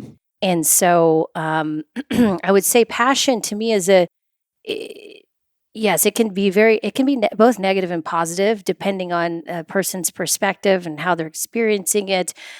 But I would say that a passion can be much more positive if a person is owning their experience of life. They're meeting their needs, and they're going about it from a place of love and joy. Yeah. So next is compassion. Compassion's another one. What I find is that people that have what I call fuzzy boundaries often get swept away by compassion. So they may be so disabled by other people's hardships or pain that they lose themselves in it. Yes. So the Buddhists talk a lot about this. I've got a section in my new book where I go into it quite deeply because of the same issue with passion. Compassion can also be a tool for self-evading, getting so involved in other people's problems and challenges in the name of compassion, which is really a form of spiritual bypassing. Sorry. That's okay. So I think that we have to be careful with compassion and not use it as a tool for escape. I don't know. I'm just curious what your thoughts are, because the other thing is compassion in our culture means the same thing as empathy. Most people don't know the difference. Yeah. But technically, compassion means to understand, and empathy means to feel. And both of those, if you get an empath, they're very open to other people's feelings, so they can get very disturbed by being around people that are angry or people that have a lot of negative energy, and they don't know how to regulate their own self-boundary. Yes. To allow another person to be whatever they're being at the moment without having to be swept away by it. And I think if we look at compassion and how to do it healthfully, I think you really have to ask yourself the question, or remind yourself, give me the power to change the things I can and the strength to know what I can't. So I think if we use compassion as a means of understanding, like when you told me about your friend's loss of their 4-year-old, I have compassion. My sister's 3-year-old drowned. So I know how painful that is from being in the family with her, and also knowing one of my own family members drowned. So the Buddhist conception is to really understand the grief someone's going through, but not to fall so deep into it that now you're a victim of it yourself, and then your agency gets crippled. Your ability to help someone, it gets crippled. So I just wondered if you could share any thoughts on empathy and compassion from your own perspective, and how we can be conscious of the positive and the negative use of those concepts. And I believe that, first of all, empathy gets confused with sympathy because we tend to think we're, expressing empathy, but we're really just expressing sympathy, which is getting on the level of where that person is at, where you're just there with them. And again, there's nothing you can do to support because you don't have the reserves to support and love. When that person really just needs, compassion and empathy, or to me, more about supporting and loving that person. You have an idea of how they feel, but again, you're not taking their pain away. There's no way to take their pain away. So I think that the society that we're in right now views compassion in more of a way of like trying to take people's pain away. I've seen it a lot where I live in Portland. Especially that's people, you have a lot of people who are very compassionate, and it gets hijacked at times because people's compassion gets taken advantage of, and then they feel like there's a huge level of guilt and a need to take other people's experiences of life or pain away. And I think that becomes very crippling, and then puts everybody in that victim mentality, which doesn't really help anybody. Right. So what happens is, what I think would be better to look at it from more of the Buddhist perspective is to approach it from a oneness standpoint. And you were seeing yourself and other people, Yes. Ultimately. And for you to be able to do that would be, it would take you being able to unconditionally love yourself, because really to love someone doesn't need any conditions. There's and we're in a world right now where there's lots of conditions. It seems like the illusion of conditions in order to do things, in order to enjoy your life, in order to love other people, accept them. There seems to be a lot of conditions that have been placed there, especially lately. And the way I see it is compassion, true compassion and empathy is the ability to love unconditionally someone else. But you have to learn how to do that for yourself first, right? Yeah. And support and love yourself first in order to give that to someone else. So what also comes to mind is what I call the law of giving and receiving. Yeah. So if you don't really know what it's like to receive, it's going to be hard for you to give to other people because you don't know. Should say, let me rephrase that. It's going to be hard for you to give to other people without obligation. Right. So a lot of time we give out of obligation, like we're going to get something from this give, or we're expecting something from this give, or expecting someone to reciprocate and so forth. And really, ultimately, you're giving just to give out of the joy of giving. Yes. Because you know what it's like to receive. So you know how special that feels, how loving that feels to receive that from someone. But so many people give without practicing the art of receiving. And so they never know how to appreciate that give that they're giving to other people in that way, if that makes sense. It does. And what you just described is actually one of the most common challenges in intimate sexual relationships. Yes. Because if a person doesn't know how to receive, then they can really put a lot of effort into pleasuring somebody else, but then when they are inhibited about letting that person pleasure them, it leaves the other person feeling something's wrong, or maybe they haven't been good enough for that person sexually or intimately. Yes. So it can lead to unfulfilling sex when really the opportunity's there, but a person's just not willing to receive pleasure.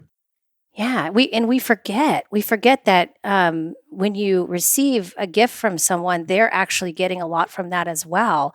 There is a great exchange there. They're getting the gift of you where they're getting something from giving you that gift. It's a big deal to be able to give someone something unconditionally. Like this book is a great example for my give. This is the biggest give I've ever given, and it's wonderful because this is a gift to so many people to do with what they'd like. I mean, a gift, you're giving someone a gift. They can think it's a shitty gift, or they can think it's, wow, this is a wonderful gift. Thank you so much. It's up to them how they want to receive it. And so that's also the bigger, perspective on that is, how do you receive? How do you receive life? Are you just giving all of yourself without learning how to receive from other people? Because it goes hand in hand.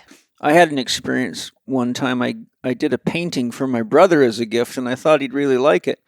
And I have never heard anything back from him for quite a while, so I wrote him an email and said, "Hey, I never heard anything about the painting I did for you. What happened? Do you like it or not?" He wrote me back and said, "Well, quite honest with you, I hate it." And I said, "Well, you know what? Why don't you try lighting it on fire? That might give you a sense of release." So the initially I was like, "Oh my God, why does he not like that? I really thought it was cool. I thought he'd really like that."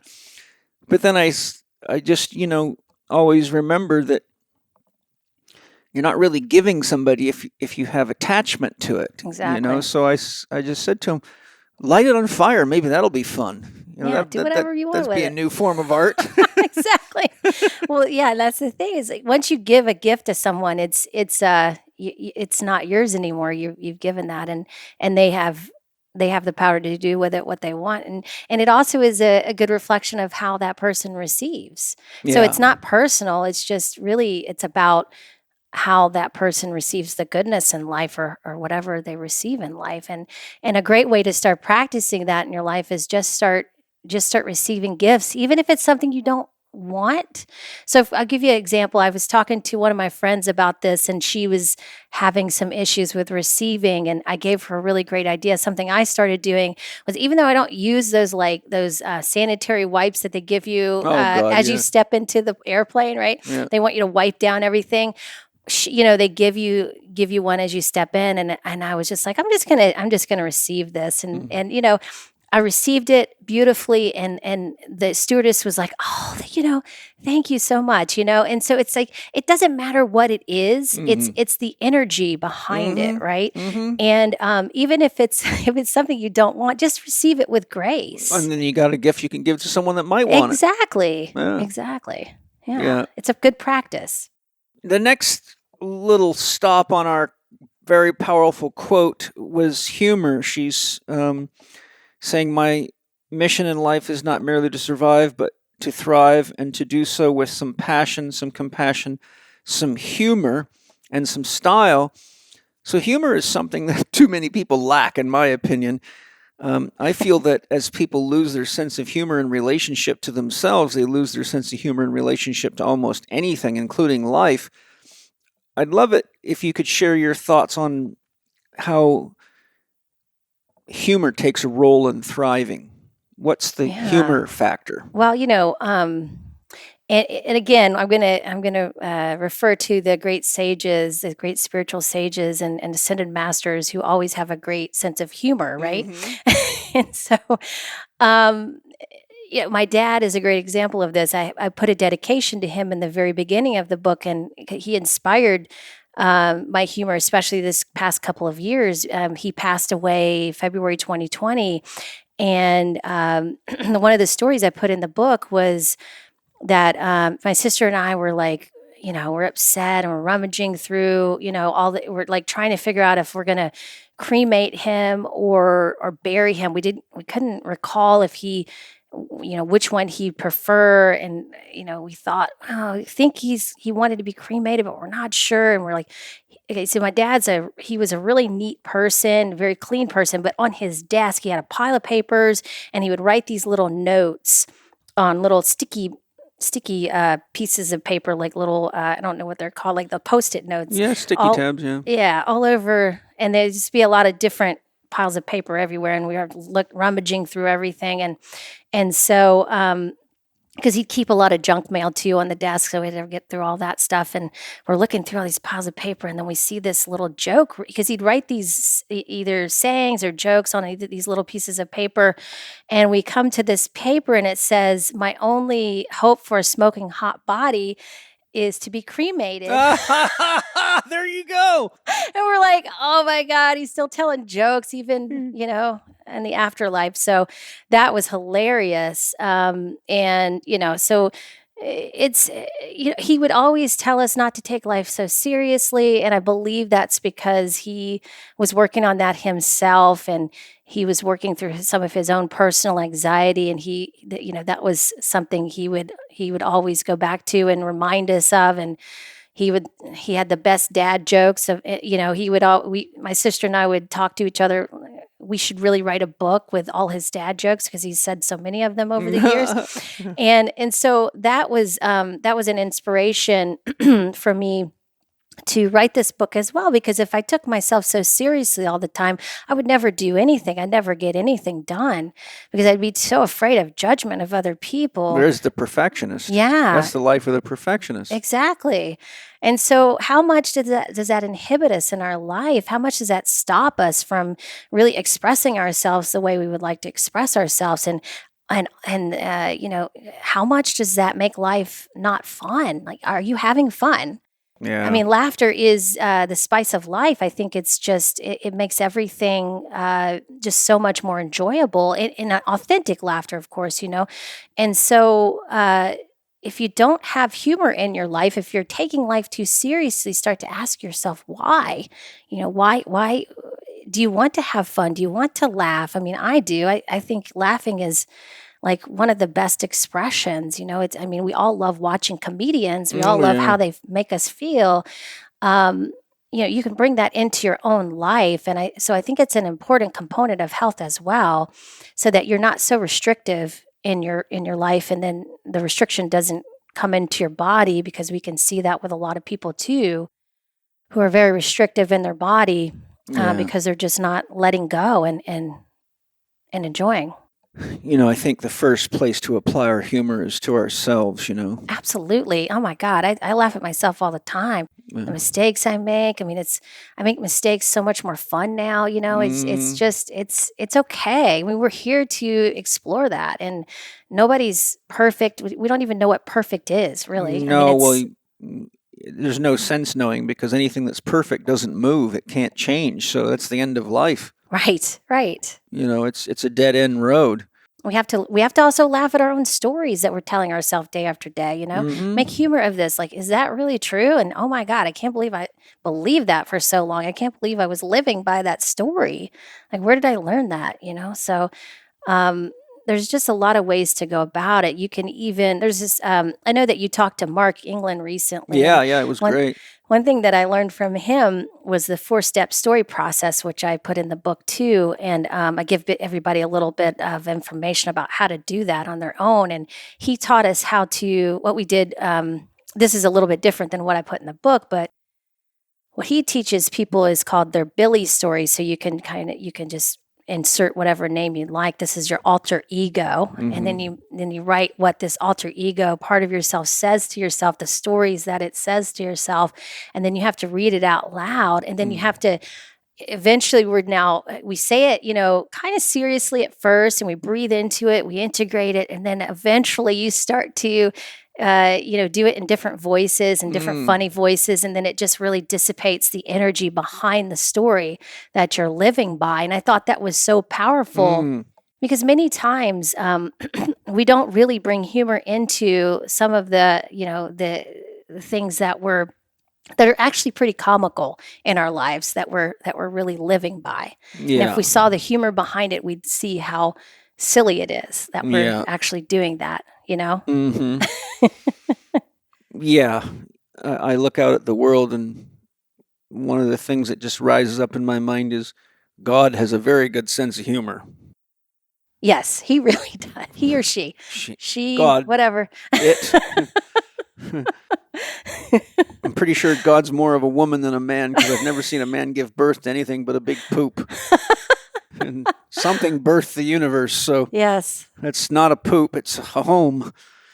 One of the things I wrote as a note is wellness versus well-being. What is empowered wellness? How does it differ from wellness, self-care, and well-being? Because you have that concept in your book, Empowered Wellness. So how does empowered wellness differ from just being well, like I'm not sick, self-care, or the overarching concept of well-being? I equate this to the thriving versus surviving thing because, like, if you're just trying to not be sick, that's not quite thriving, right? It's not empowered wellness because you're not owning your experience so much of wellness. You're just trying to get by, Yeah. right? And so, empowered wellness to me is really taking the responsibility to learn the skills that you need to learn to be healthy, and then taking it one step further and enjoying the process, creating your own process of wellness, your own wellness practice on a daily basis. Yes. One example I use in my book is how to create your own wellness state every day. So, I wanted to make it fun for myself. So I just, the way I prioritize myself is I have wellness dates with myself on a daily basis. And I just set aside time to either, one thing I love to do is to get in the sauna and do vocal toning while I'm in the sauna. Me too. I do that too. Yeah. We might be doing it at the same We time. might be simultaneously vocal toning. Yeah, and it just feels good to me. It feels good in my body. So things that I feel that feel good in my body that give me a sense of clarity and something that aligns my body as well and my spirit and my mind, that's going to allow the energy to move through. It's going to allow whatever wants to be expressed to be expressed. And I think creative expression is the highest form of wellness. And so if we can get to that point where we're just letting ourselves or giving ourselves permission to express what needs to be expressed in the moment in a healthy way, then that's empowered wellness right there. Yeah, good. I think that's important. Because ultimately, empowerment needs to be self-empowerment first, or the risk is that it turns out to be some kind of a leverage that someone uses against you. Absolutely. Yeah, it's a fear factor thing, right? Yeah. It's kind of like, I did this for you, now you got to do this for me. Yeah, right. So exactly. then it takes the love out of it. Absolutely. Yeah, it's a parent-child relationship in a way too, because I see so many people, like obviously we got to have a good plan in the beginning. It's great to get a person to hire somebody who can coach you through a process. Beyond that, after you learn the basic skills, you can start to create a practice that works best for you, aside from what other people are doing or what other people think is the right thing to do. Because honestly, there's all kinds of things that you can do as it relates to your wellness. That's a creative act in itself. As you know, there's so many tools that we can reach for wellness, and so many different ways to eat, so many different ways to work out, so many different ways to experience your health. Choose one, choose what's right for you. So that's the next level, is you're creating what really, really resonates for you in that realm. One of the most amazing Bioptimizers products I've ever used is Biome Breakthrough, which used to be called Leaky Gut Guardian. I can honestly say I use it every single day. I have a morning routine. I put a scoop in with 2 fresh squeezed limes. I put a little bit of other ingredients that I like in there. And I'll tell you what, if any of you have read my book, How to Eat, Move, and Be Healthy, and you know how to read your poops, well, Biome Breakthrough makes for some really nice poopy policemen. I've got Wade here to tell us what's so unique about it, but I want to tell you right up front, I love this stuff. I don't go anywhere without it, and I keep a lot of it on hand so I don't run out. So Wade, what is it that's making that product so effective?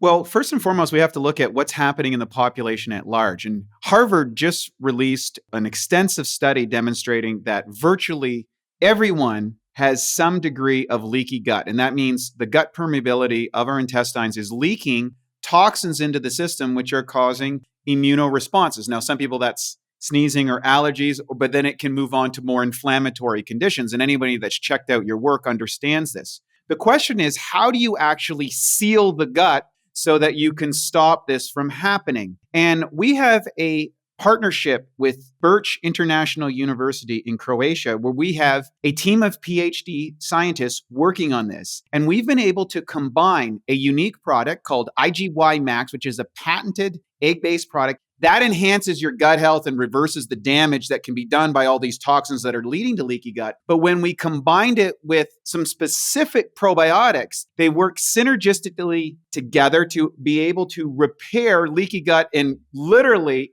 hours as opposed to going through an extensive protocol. Now, we can't stop ourselves from experiencing all the toxins in our world or food, air, water, you name it. It's coming from everywhere nowadays. So what we have to look at is well, how do we manage the damage, if you will, that we are taking, even if we're following, the highest levels of food hygiene and, conscientiousness. And so what's happened is Biome Breakthrough has been able to be proven in the lab and in folks. Research papers will be coming out very soon to demonstrate this. And that's why we've called it Biome Breakthrough. We're able to actually repair and stop the leaky gut from happening with the combination of IGY Max. It's a unique set of probiotics, and we're happy to deliver it to people. We're very excited. We can try it. It's a money back guarantee. If you don't feel better, if your poops aren't better, if you don't say, wow, my inflammatory conditions in my gut are going down, you get your money back. So it's really easy to get. You go to biomebreakthrough.com/living4D. You'll put in Paul 10. You get a 10% discount on this and any other products that we supply at Bioptimizers. I can't recommend it enough. I love this stuff. And it actually tastes good too, which is unique. So thank you very much once again for making such an amazing product. I'm really excited to be able to offer it to everybody. Enjoy Biome Breakthrough. I think it's important for the whole family. The next thing I wanted to dialogue with you, touch about, is I read through section 1, Align Your Mind, but I couldn't find any definition of what mind is. So I'm wondering if you can share what it is that you mean when you're using the term mind in your book. Yeah. So again, my theme is creativity, and we're bringing that artist and the athlete together, to create empowered wellness. And so the mind I see is a tool for bringing your imagination into form. Good, yeah. Right? So that's how God does it. Yeah, that's that's what we're here to do, is create, right? If we think about it like that, if we're here to create, like what do you want to create? And then you have to start focusing, learn how to focus. It's a skill to be learned just like anything else, to train your mind. The mind has to be trained. So we want to learn how to focus. We want to learn what default mode we're going into on a daily basis. Start practicing what you're, start becoming aware of what you're saying first, but then start practicing what you'd like to say so that you can create the reality you're living in. Many people learned how to build vision boards from The Secret. That was a big thing for a while, and I think that's still a fun thing to do. But if you are not building, Mark actually said this, and I will quote him. He said that the mind is like a vision, is like your inner vision board. Your inner dialogue is the vision board that you're creating on a daily basis. Yes, you're creating a reality from that. So basically, if you're saying negative things to yourself all the time, if you're criticizing your body will respond to that. It's not going to say, hey, wait, this isn't a good thing to say to me. It's going to be like, oh, okay, this is what you want. Okay, we're going to create that. Yeah. So the cells in your body are going to respond either, it's going to be either a negative or positive way, but depending on how you're looking at it. But if you want your body to respond favorably, then start loving it and talking to it in a loving way, more kind and less critical. Yeah. My body's always been my best friend, Yeah. Whenever I've gotten hurt, I've always kind of held myself and, say, well, that was fun, but we screwed it up. We're hurt again, whether it be motorcycle racing or whatever. But I've always found that just really being grateful for my body. Yeah. Because who are we without one? I mean, yes, we're still a being, but not in this dimension. Right. We came to be in this dimension so that we can play with matter. Exactly. It's our vehicles of perception. Yeah. Right. So if you're perceiving from an unhealthy body, it's going to be a totally different way of perceiving life than a very healthy body. You're going to have a more clear vision. If you're in a healthy body, you're taking care of your body, you're loving your body, you're enjoying being in your body. Of course, we're we're so much more than our body, but our body is here for us. It's here for you. It's working for you. So you might as well see it that way and work with it. It's a collaboration, Yeah. right? So it's just going to respond however you want it to respond. And many of us are not aware of that. Yeah. It's also a relationship. So it's always mirroring your relationship skills back to you. Yes. It's, you have to feed a body well. You have to hydrate a body well. You got to move it. You've got to breathe. You got to nurture and care for it. You have to be conscious of what the impact of your thoughts are on your body. But none of those things are things that you don't have to be aware of in any other relationship. If you aren't aware of those things with your spouse or your friends, it causes trouble. That's true. Yeah. They're external representations, I guess, of how we think about ourselves, right? Yeah. Yeah. So, I encourage people to have a deep, loving friendship with their body. And if their body's not healthy, it means the body needs more love and it needs more attention, more awareness put on how it got that way. Yeah. Diseases don't just happen at the wave of a magic wand. You have to work at it. Yes, exactly. It's been there for a while. Yeah. Yeah. So you have to say, okay, what's been going on in my relationship for long enough to produce cancer or diabetes or chronic back pain or whatever it is? What am I not paying attention to? Right. Because a lot of people are so busy that they tell themselves they don't have time to take care of themselves. Well, that's a great way to end up having what I call a forced relationship with your body. Yes, right. It will give you reason to hold still and have a conversation. It's exactly like a a plant, a child, anything that you have to care for. It's going to bring it to your attention if you're not caring for it, if you're not putting attention towards it or any interest towards it or any love towards it. It's going to start to get your attention after a while if you're not doing that. Yeah.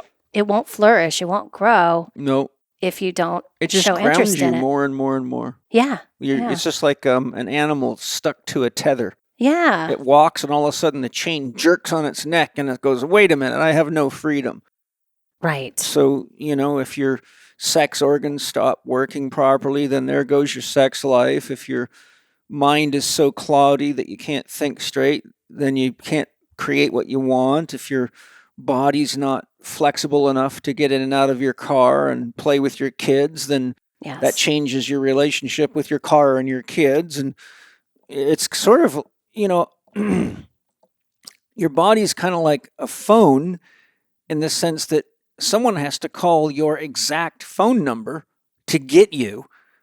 And they recognize our body as our identity. In other words, I could walk through an airport full of thousands of people, but I would know definitely when I saw Allison Pelot because I recognize her body as the expression of the soul. Right. And until a person learns to see a soul, they better learn to pay attention to bodies. Exactly. Yes. Yes. And we have our expressions of that, right? Through movement and through voice and all of those kinds of things. Yeah. Yeah. Pain we've covered a fair bit. I had Jerry Wesch's quote that I use so often, if you have a big enough dream, you don't need a crisis. And I think we've already done justice to the issues there. So before we close today, maybe you can just give the listeners a quick overview of sort of like what's in the toolbox in your book, Finally Thriving, so they have some sense of why it might be relevant to them. Maybe if you could just sort of give us a big picture overview of if you buy the book, this is what you're getting. Yeah. So it takes you through 3 phases, and I did it in this order because this is how I work with my clients, and this is the process I've put myself through as well. The first phase is aligning the mind, getting the vision clear, right? Let's see where we're at, like I said earlier, with your default mode, and then your aligning with your values. Let's get clear on what your values are. Many people don't even ask themselves that question, so that's a big one. And then I take them through the art of imagination, using your imagination muscle, really exploring that and taking yourself really outside the box of what you've maybe been putting yourself in or limiting yourself with, really going all out with that. And so, and I put each chapter has some kind of action step they can take, big or small. In the very beginning, it's a little bit more just because that's we're working on our foundation. And then as it goes, we have then connect to the body. So how do you connect to your body? Once you've aligned your mind, you've harnessed the mind, you've trained it, you have a focus now of where you want to go with it. And there's many different ways to connect to the body. I focused more on our low tech, what we have in our body as far as low technology. Well, I say low technology, but it's really high technology. As far as like breathing, how can you connect with your breathing? And we start with nose breathing. And I explain why that's important, how that can change your metabolism, how it can put you in more of a parasympathetic nervous system mode, more rest and digest, and get you out of the sympathetic, which many people on a daily basis are mouth breathing, and that's putting them in more of a fight or flight mode. So if you can just focus on nose breathing, which is so simple, all you're doing is paying attention to how much you breathe through your nose through the day. We need to be breathing through our nose during rest and light exercise. And if you can't do that, then you can start working on getting your nasal passages open for that.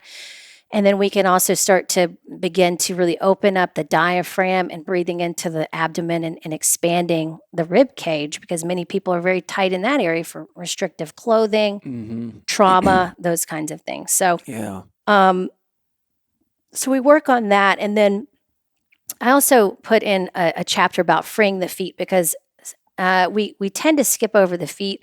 So many times people have knee issues, hip issues, because they're just not grounding themselves with their feet. They don't many times even feel the ground they're stepping over. No. So we want to check in with that as well. And I give them some tips and exercises for really being able to mobilize the feet. Very simple things that actually go really far with fitness. And, there's tons of fitness books out there. So I didn't really want to put a heavy fitness regimen in there. I just want to give people exercises that they could handle, that were small, very easy to do, but really gave a lot of bang for their buck, So, and that were enjoyable too. Like some people just aren't going to get into the whole fitness thing really heavy. And some people have more of an artist approach to life, and they're going to want to just bring things in slow like that. So that can help,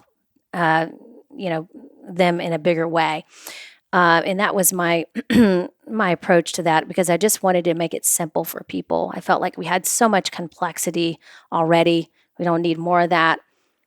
And then I brought people into some aspects of food that make it more enjoyable. Not as much restrictive diet approach, but more like how can you create a relationship with your food by, first of all, learning about your local farms, going out and talking to the farmers at the farmers market, having a farmers market experience, with the smells and the vibe and all the neat food and all of that. Just like start to enjoy your food, right? Enjoy the delicious, nutritious foods. It doesn't have to be restrictive and hard to learn how to eat well. You can make it an enjoyable experience. So that was my my approach on that, and I give people ways to understand that better, as well as just learning how to regulate your physiology with food and exercise. And then I thought one of my favorite parts of the book actually is the listen to your spirit aspect of it, which is the third part. And it's less doing, more reflecting. So the action steps are more for reflection. But I thought, how many fitness books out there, aside from yours, of course, Paul, that, really bring in the spirit to fitness and health and wellness? Like there's not too many that combine the physical and energetic and teach people really how those interplay and teach them how to feel their energy. And because everybody is unique in that way. So, the way I feel energy and see energy is going to be different than you. And so it's really up to each individual to tap into that and to learn how they experience that. So that's Yeah. what I wanted to help people with, Mhm. because that's how I learned it. It was just through trial and error. And then I realized things I'd been feeling the entire time was actually energy moving through me. And I was like, wow, I thought everybody was feeling it like this, but not so much. But some people might, like there might be more people that do experience that than you think. Mhm. So I wanted to bring that to light within the wellness community, because I think that we always separate, the spiritual's over here, the fitness is over here, and the nutrition's over here. Like it all works together, and it all needs to be together for us to really start to integrate these bigger energies that are coming in, and that we're going to have to step up to, to really be able to handle what's to come. And so I wanted to give people some tools of perception there so that they could start to reflect on their lives and really ask themselves the hard questions. But not only that, to also create some joy and creativity in their experience. And then finally, the last chapter, I bring you into love and appreciation and how you get there. Yeah, that's important. Yeah. What's to come is that we have to do for the world what we are needing to do for our bodies, Yes. because the world Exactly. is our extended body. Yes. Right. All Exactly. the air you breathe came from outside of you. All the water you drink came from outside of you. All the food you eat came from outside of you. Most of what you see is outside of you. Your friends and your family are outside of you. Yes. Other people, other cultures with other belief systems are outside of you. So ultimately, the world is always mirroring us back to us. Yes. And so the nice thing about it is because, yes, we are at a tipping point where we've got to make some changes, or we're going to, guarantee the sixth mass extinction. And, Mother Nature won't die. She'll just get rid of the parasites. But I think if we look at the world as the rest of ourselves, if we start by really applying the kinds of principles, because if what it takes to make us thrive is what it takes to make the world thrive. Absolutely. 100%. So Yeah. really the best way to get ready for the world transformation is to thrive yourself, so you have the energy, vitality, compassion, love, and genuine interest in making the world a better place. Yes. Otherwise, what happens is you get enough people that are just done with it all and think that it's too scary and too big, and they just turn into, they turn into passive consumers of drugs and anything that numbs them, and that unfortunately just keeps the exact disease going that got the world the way it is.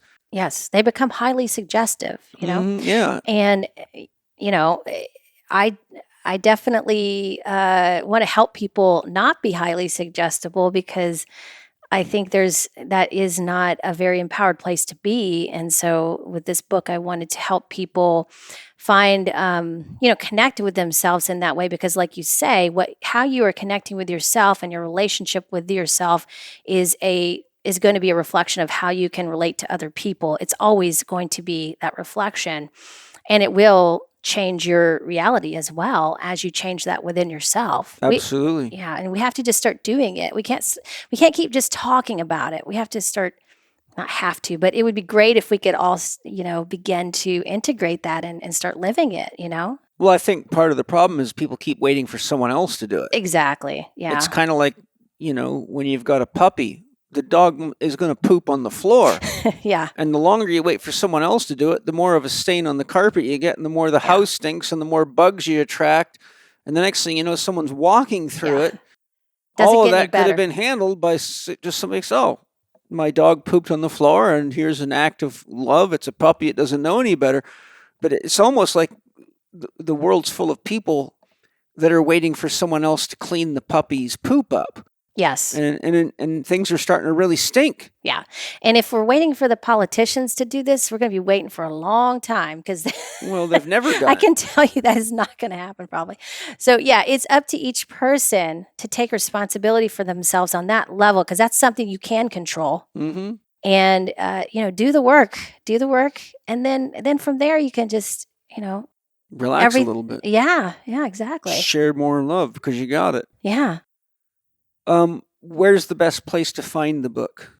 Well, it is on Amazon. You can find it. That's the easiest place to find it. It's also at Barnes & Noble. I'm working to get it in some local bookstores as well. But right now, the easiest place to get it is Amazon. You can find it on finallythrivingbook.com. And I have a new online program that's going to be a companion program to the book coming out late April. So it's going to be a group coaching experience with me. And then I'm going to take you through a 12-week process of actually integrating what we talk about in the book, what I talk about in the book. So that's going to be at finallythrivingprogram.com. And I'll have that information for Penny as well. But that's going to be really fun because it's going to help. It's going to be an opportunity for people to make the movie out of the book. So they're going to be able to create their own life movie from the book. Yeah. Good. Is there Yeah. any other services or anything else that you'd like to offer or websites that people can find you at? I do. I still do one-on-one coaching with clients. I do see people in person and online. And so I do that through pureenergypdx.com. And if you want to set up a free consultation with me, you can get on my schedule there. Pure Energy PDX. DX. Yeah, Okay. PDX stands for Portland. So at one point I was local. Now it's worldwide. So it's not, after the pandemic, it started to be different. So, but there's that. And I also have a podcast called Integrate Yourself. Oh, yes. I love your podcast. Thank you get a lot you. of great guests on Thank there. I've you. listened to many of your podcasts. Oh, thank you. Yeah, that's awesome. You've been on there too. That's I right. need to get you back on. It's been a Okay. while. Yeah. I'm writing my book myself, so I've been trying to kind of Yeah. keep the engagements down because I get requests to be on podcasts almost every day, but Penny's kind of holding them back. But we'll definitely work it Oh, out. yeah. We have time. Yeah, I We want can you to talk about my new book. That's after what I give would you a like to copy do. of it. Absolutely. Yeah. Yes, you've shared some of your new book and I'm loving it. So Yeah. I'm excited to read the whole thing. Yeah. when it comes Unlike out. yours, mine's going to be about 500 pages. Oh, I'm sure. I think Yes. I remember when Ben Greenfield put out this great big massive book. I don't know if you ever saw his book. It was, I don't know, weighs about 8 pounds. Oh my God. And I said, Jesus, who does Ben think's going to read this? And then I'm giggling at myself going, damn, I'm doing a Ben Greenfield here. Well, there's a lot to say after these 2 years, right? Oh, yeah. Well, Yeah. the way I'm writing my book is it's just absolutely full of beautiful art and, Yes, and I've very seen some of it. descriptive diagrams. Yes. So I wrote it so that even if you don't really feel like reading a lot of deep stuff, Yeah. you can just look at the art and the diagrams and the summaries of the chapters and you'll be able to digest quite a lot of it. And I designed it so that it will work on you. Yes. Yes. It That's will wonderful. Enter your psyche and let the art do its art therapy. So That's what we need more of these days. Yeah. Yeah. So I wrote it and I'm writing a beginner's guide too. So I felt as I got into it, I just went, well, this is a deep enough book that it's probably going to need some simplification, but I just did not feel like I should simplify the actual message. Yeah. So I'm going to write the beginner's guide, and that way people can say, well, I would like to know more about this concept. So then you can go into So the book. beginner's guide is like the cliff notes to the book. It's more like the Dr. Seuss version. Okay. It's Yeah, like, yeah. literally, I'm going to do it like a Dr. Seuss book so that's that great. kids could understand it. I love that. And then there's going to be a workbook that's how to apply it. So Yeah. as soon as I finish the book, it's going to be a great sense of relief. But then I got 2 more books to write. But anyhow, well, thank you. You're welcome. I'm really glad you did this. I think it's going to be very helpful. I think the way you wrote it is very accessible to anybody. Yes. You don't need a lot of technical training at all. It's really kind of like having a loving mother writing you messages about how to live. That's exactly what I wanted. Yeah, it's something like that. Yeah, totally. That was the vibe that I was going for. Yeah, well, Yeah. you got it. Well, thank you, Allison, and best of luck. I'm sure you're going to sell lots of copies. I really hope you do, because the world needs real guidance from real teachers that have walked the path and know exactly what they're writing about from life experience. And thank you to all of you listeners. I hope you really enjoyed our conversation, and I hope you enjoy Allison's new book, Finally Thriving. It's Allison, Allison, Pelot, Pelot. And Penny will give you more details as we close. But I just want to say thank you to the sponsors for all your love and support. If you guys enjoy the podcast, please share it with people to help inspire change, awakening, and growth. And if you love the podcast and you want to leave me a comment on iTunes, that would be fantastic.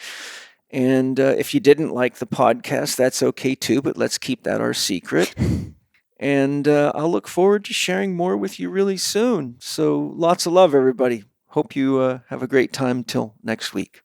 Thank you, Paul. Bye-bye. Thank you. Thank you for listening to Living 4D with Paul Chek and today's guest, Allison Pelot. You can pick up a copy of Allison's latest book, Finally Thriving, at finallythrivingbook.com. She is offering Living 4D with Paul Chek listeners 10% off her Finally Thriving group coaching program. Go to finallythrivingprogram.com and use the code CHEK10 at checkout. That's CHEK10 when you check out. Connect with Allison on Instagram at PureEnergyPDX or on YouTube at Allison Pelot. Check out her podcast, Integrate Yourself, on Apple Podcast, Spotify, and Google Podcast. Follow Paul Chek on Instagram at paul.chek, on Twitter at Paul Chek, or on his YouTube podcast channel, youtube.com/living4D with Paul Chek.